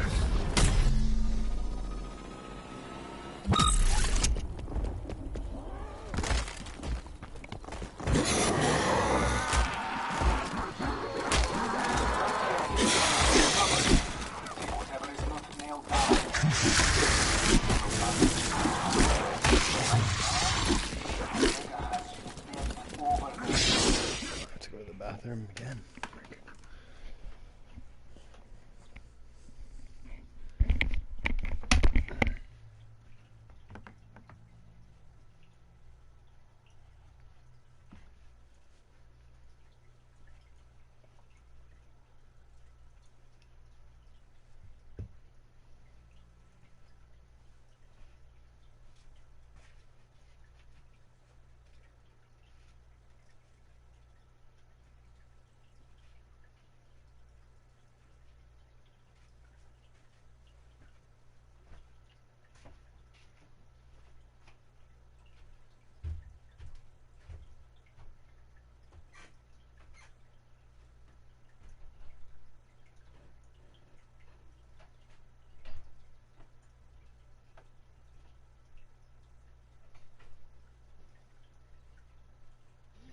Charlotte, for the bed.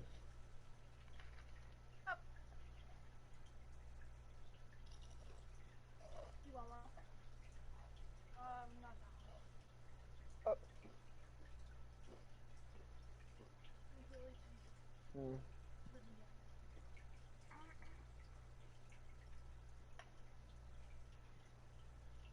What's up?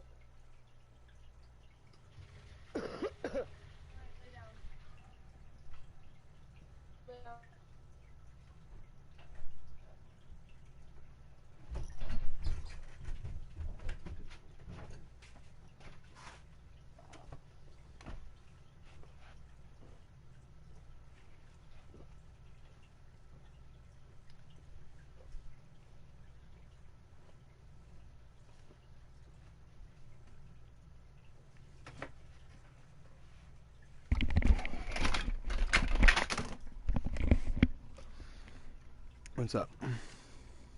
What's up? Not much. What you guys doing? I'm just playing zombies. I don't know what Tyler's doing. He got on to Call of Duty and then he said he'd be back. Mm. I think it's been like 10 minutes. Probably helping Kelsey do something or something. I don't know. Butler.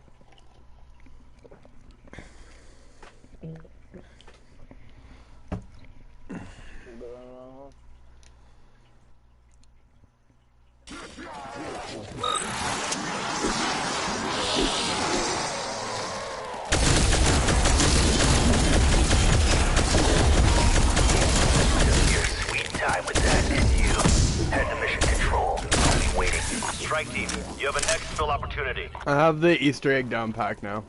I haven't done it yet. I waited for you guys, but I just casually I casually did it on stream. Like I've been chilling on stream here. But I didn't have all my perks and I didn't have my guns pack a punch or anything when I went in. I just checked it out to see how hard it is, and honestly, it's pretty easy.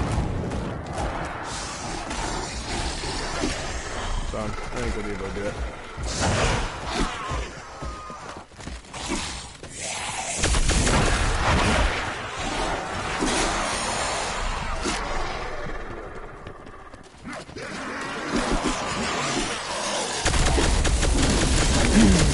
The highest I've lasted on this map is like 33 or something like that, but my highest is like 106 on this one.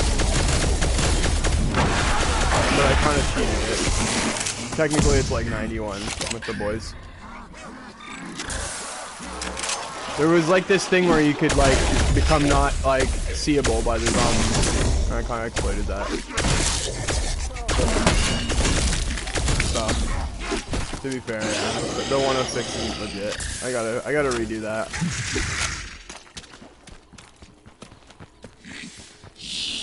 But since then they like made it so that the zombies run quicker. So like. Oh fuck yeah. They like fucking super sprint. Like this is like they normally super sprint on 52. This guy's a super sprinter and it's wave 11. I don't know, if you go back and watch the like earlier videos, that was the way that... It's like as soon as you get packed, they start getting stronger. Mm-hmm. Or before that. Like when you start getting it.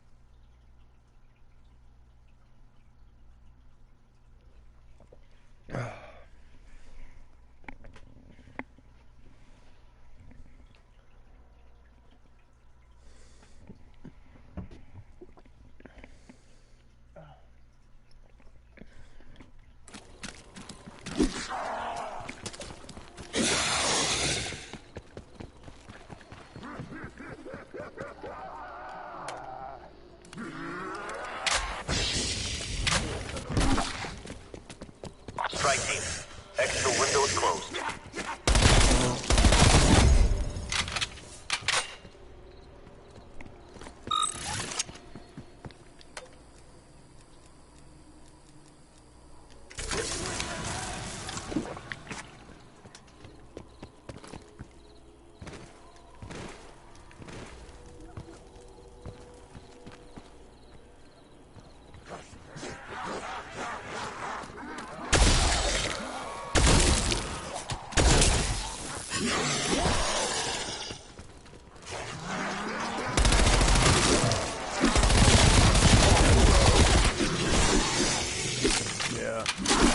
I'm not doing anything for you.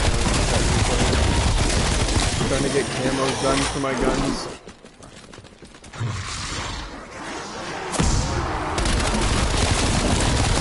I want flag diamond for all my guns.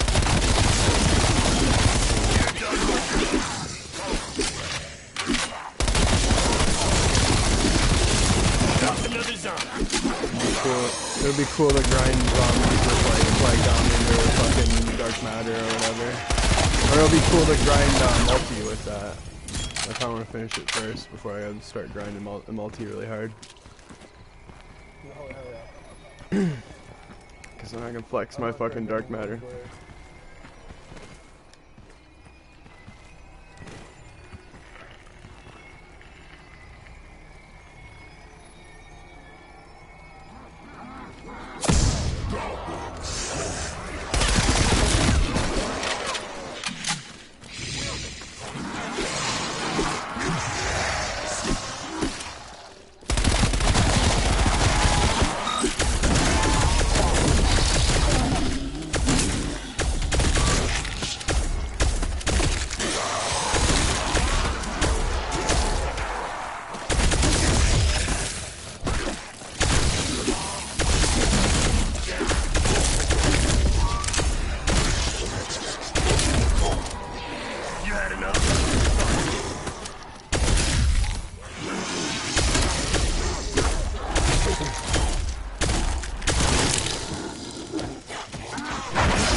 expected more.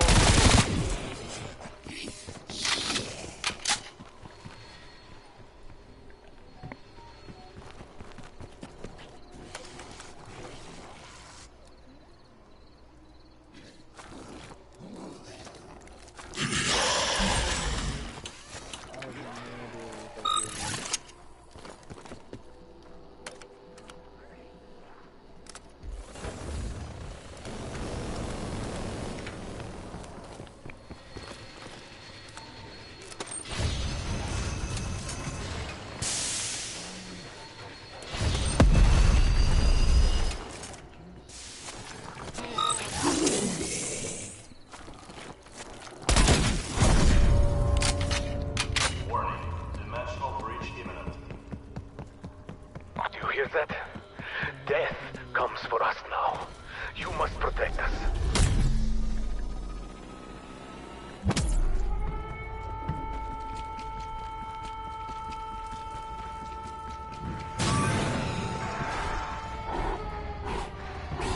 I do appreciate you restoring the power. Saves me the trouble. Prepare yourself. They are coming to kill you now. You must hold the area. You are our last line of defense. Hoorah!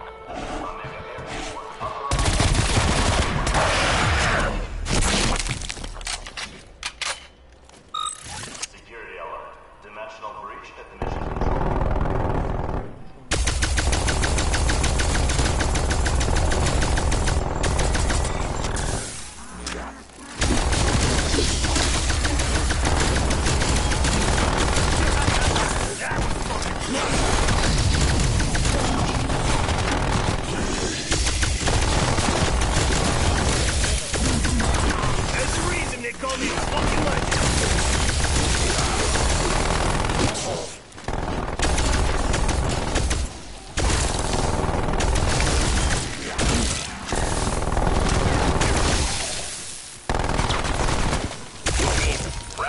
Nearby. Call if needed. Success! You fought like my Russian brethren who gave everything they had.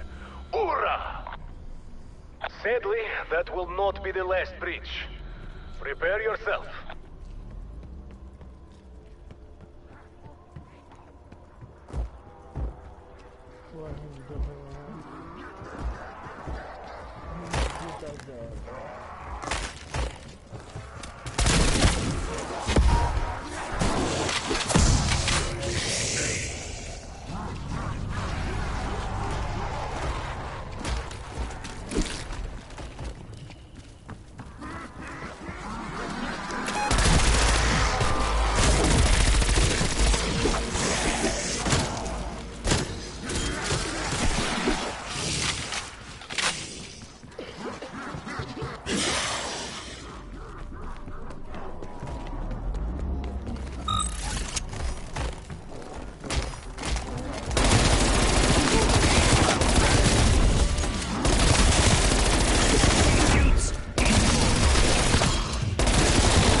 Strike team.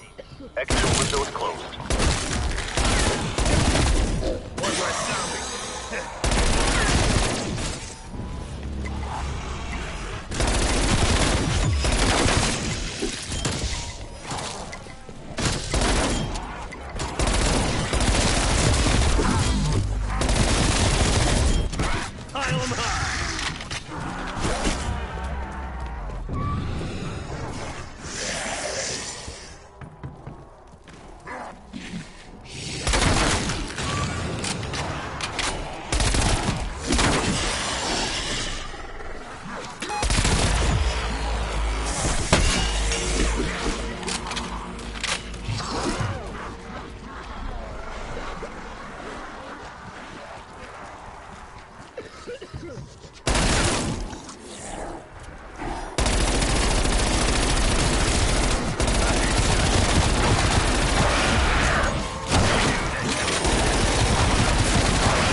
Hi, Cookie.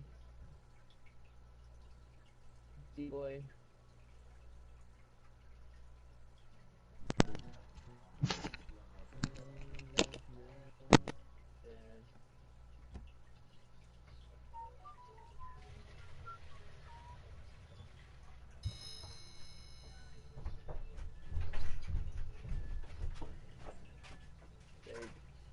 Safe place.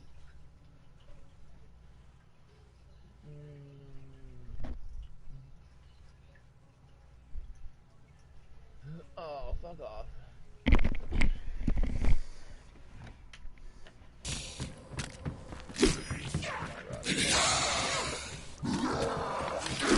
Decoys out.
They must not disable the reactor.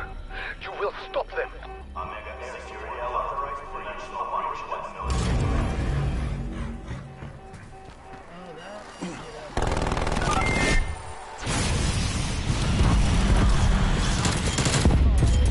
I'm an efficient son of a bitch.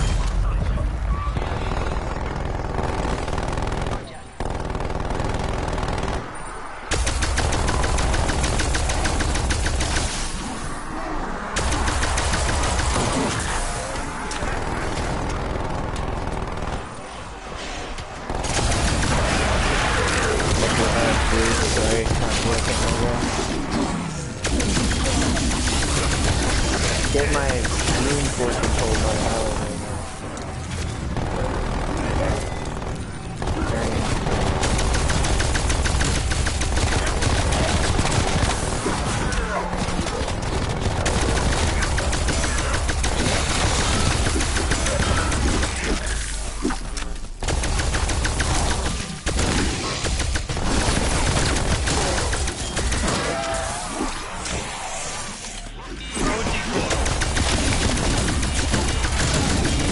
Who fucking taught you to watch your corners?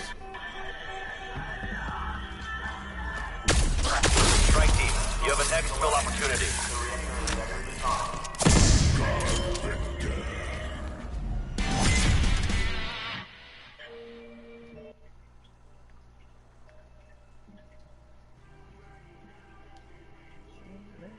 Oh, what's up? You're back. Sorta. John was Chilling with Kyler. John was just here, and then he, I don't know, he just left the party. Left the party? Hmm. He's been in and out a couple times, so I don't know what's going on. I don't know if it's in his internet or if he's just doing stuff or what.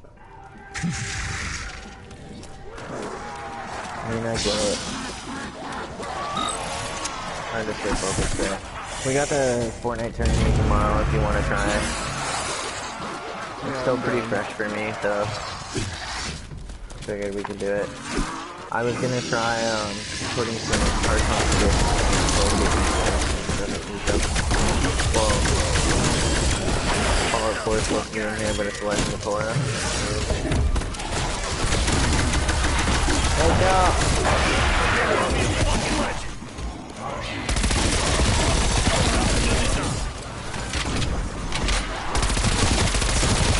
I was gonna try to buy it, instead it's super cheap right now. What is?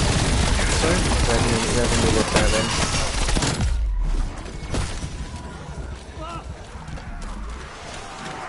I spent $70 and 40 cents on it.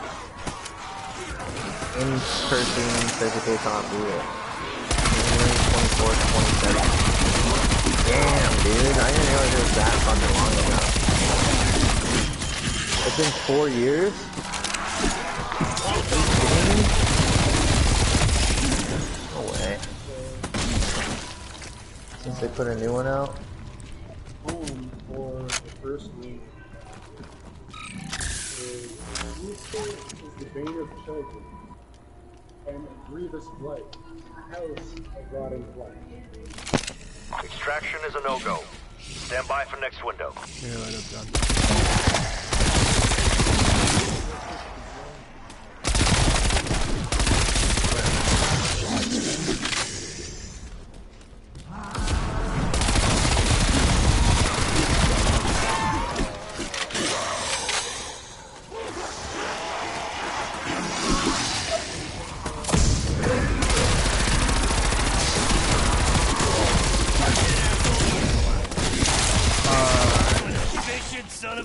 Tyler's chilling with Kyler, and I'm on wave 20 of zombies.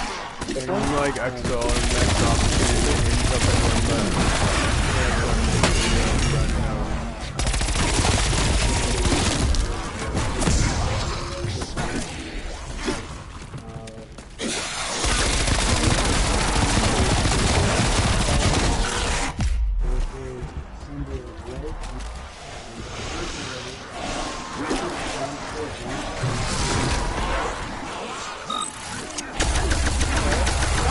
The bottom platform?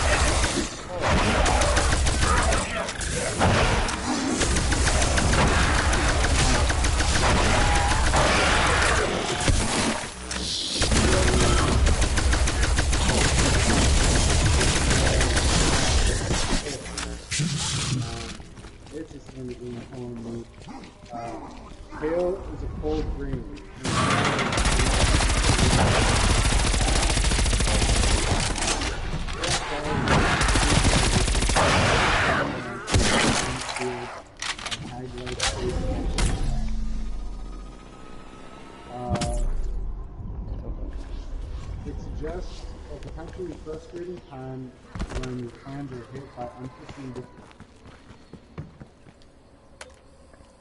Okay. And then the last one is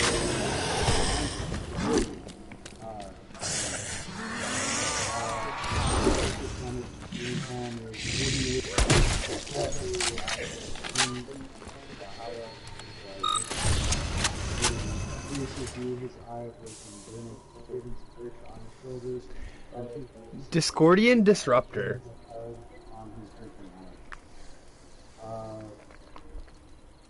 I don't know why, but it sounds familiar. Breath, senses,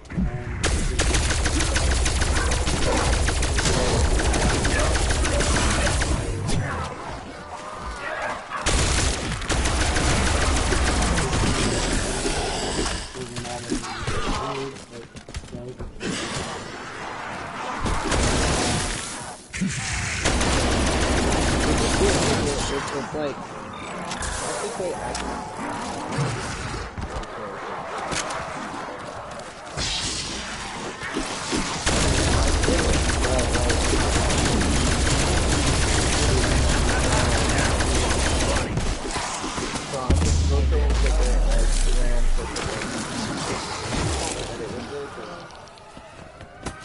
Accurate. Yeah.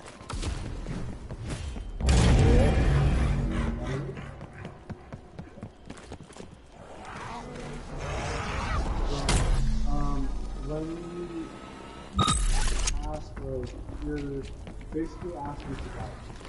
So you're asking, what is getting in my way of achieving what I want? Or you're asking, what can I do to get into this?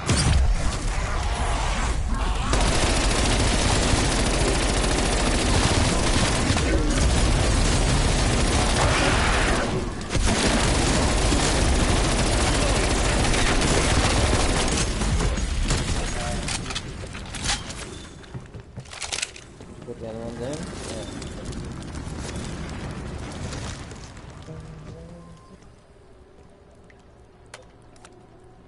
Yeah. And then just searching down anywhere and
What up? Are you both here?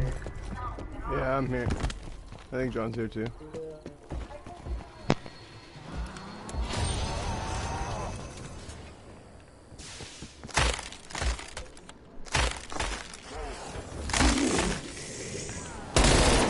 Undead asshole neutralized.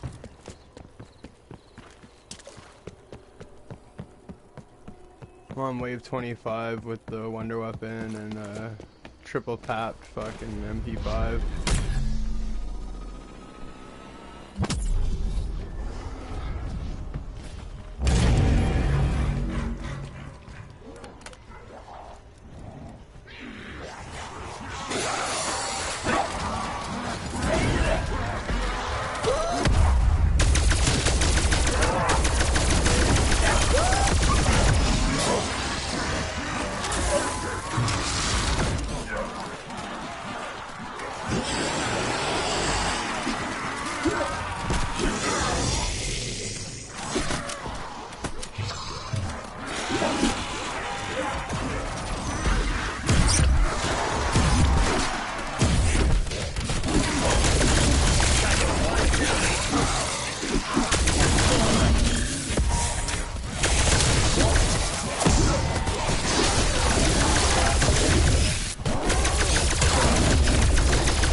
Still here by myself.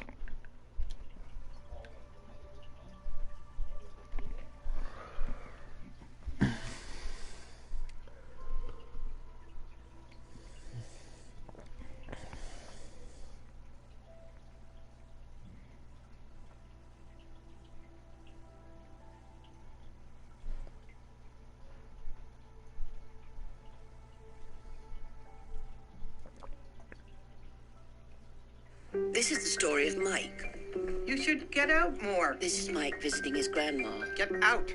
This is Mike getting... Hey guys, I'm going to show you something that people have been having trouble with on FIREBASE C for Cold War zombies. There's a lot of intel that you can pick up around the map, and there's been one that has been missing. If you go into the menus and then into barracks and then intel and then season 1's dark ether, you can see here that the FIREBASE Z intel has not been collected and no one has been able to get it. Typically you get the dark ether artifacts through the main Easter egg quest, and everybody's completed it and nothing was obtained. And the reason why no one was able to get it is because it was bugged or glitched. And today, February 9th patch notes, they said they addressed an issue where the dark ether artifact intel was not being awarded properly during the main quest. And shout out to Hitbox Creamy on Twitter. He messaged to say that he was able to go in and pick up the artifact, so I wanted to go in and see at what point during the main quest do you actually obtain it. So it's right after the step where you get the shovel, you put in the floppy disk, and you get the ether meter from this cabinet. It's during the steps where you have to use the shovel to dig up the ether canisters, and you have to use the wonder weapon to collect one of them, then one of them you have to decide which one is the correct one, and then another one you do a lockdown. And it might be that you're able to get this artifact the first time that you do one of these three, but when I got it is when I went over here near the barracks and I dug up the canister, and then you have to chase the canister around and use the harmonizer version of the wonder weapon to slow it down so you can actually pick it up. I believe if you shoot the harmonizer right here before you dig it, you can just collect the canister immediately, but I went ahead and let it fly around, and I found it inside of the field hospital. So right here, I'm about to go inside of the field hospital and shoot the canister and pick it up, and yeah, the dark ether intel popped up. It says Omega canister collected, dark ether artifact added to intel. Then when you leave the game, go into barracks, go into intel again, and go into the dark ether for season 1. And you'll see one of one artifact collected. It's the Omega canister. It says, FIREBASE C, considering the radioactive nature of Ethereum and the undesirable effects on those exposed to it, Omega Group developed special canisters to ensure the crystals could be handled safely. So yep, that's all it was. It was bugged, so everybody can go in, do the main Easter egg up until this point and collect it. You don't have to go in and finish the boss fight. Once you collect it, you will have it in your intel. But I hope this helped you guys out, and we'll see you next time.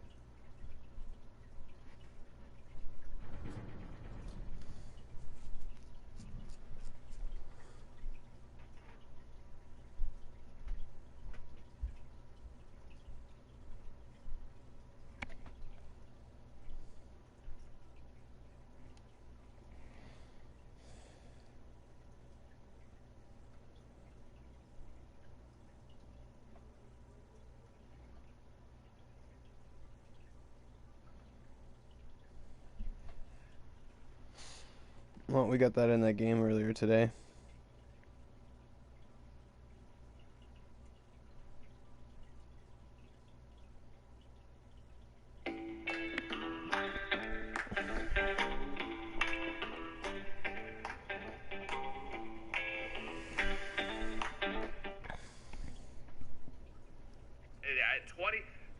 If someone beats a 26-29 without this jump, I will literally do the WAP, dude. I swear. It's just that fast of a run doesn't.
zombies again for the rest of my life.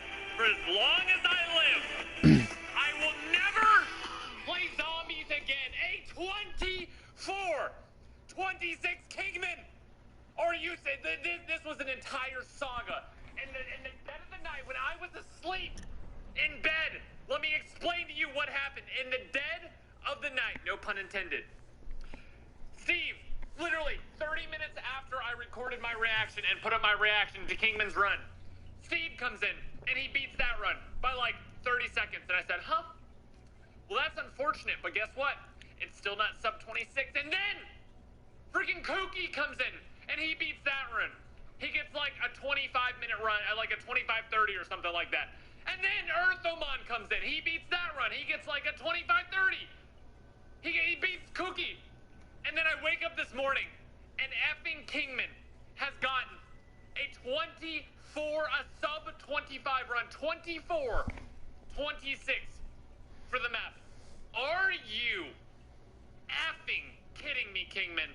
I will leave his channel down below. We've literally doubled his subscriber count overnight, and all I can say is this man deserves it. Make sure you guys go check him out. Subscribe to him. He's letting me react to this run as well. And you gotta be actually kidding me with this dude. How in the world? I didn't think a sub 26 is possible. This man just got a sub 25. Well, first of all, the one thing that I didn't know about that was going to happen is overnight everybody's playing on the Japanese version of the game because the characters speak faster, and therefore the voice lines go faster, and therefore you can go through the Easter egg faster. Like, how am I supposed to keep up, man? Literally, I've been supposed to stream this myself for the past 3 days. I streamed it the first day, we got second in the world, and since then, the world record's gone down like 6 minutes. I don't even know how this is going to be possible. On my only saving grace, and the only thing that will make this better for me, is that if he... Never mind, he bought the door, it's a legit run. How in the world do you get the time this effing low on a legit run where you don't do the door skip? Because the door skip's not allowed. Because Treyarch's going to be patching it out, they said. They said they're going to be patching it out, so it's not allowed. But bro, how? How? I mean, the Japanese is gonna help a little bit, but how? Also, it literally sounds like an anime. The voice actors all sound like anime voice actors. This is gonna be great. So I guess, I mean, you. Hi, it's Udo from Provincial Chrysler, and this November, I'm not sitting around.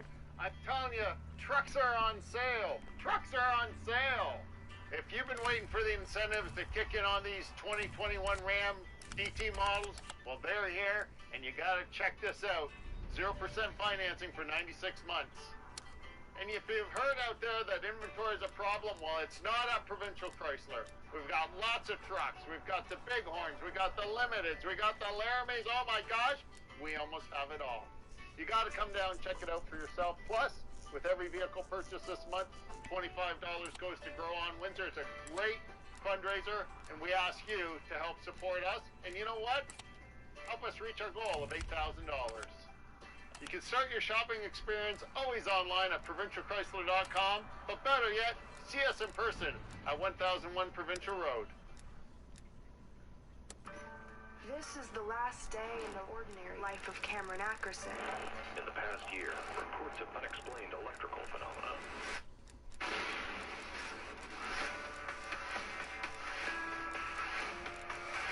They want to destroy our world. And they're the good guys.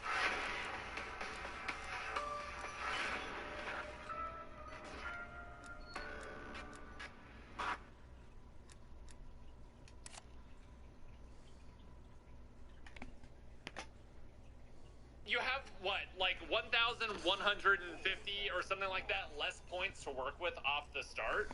So I guess you just have to stay in the starting rooms longer to do the trials, because there's literally no way that he built the Wonder Weapon in this Easter egg.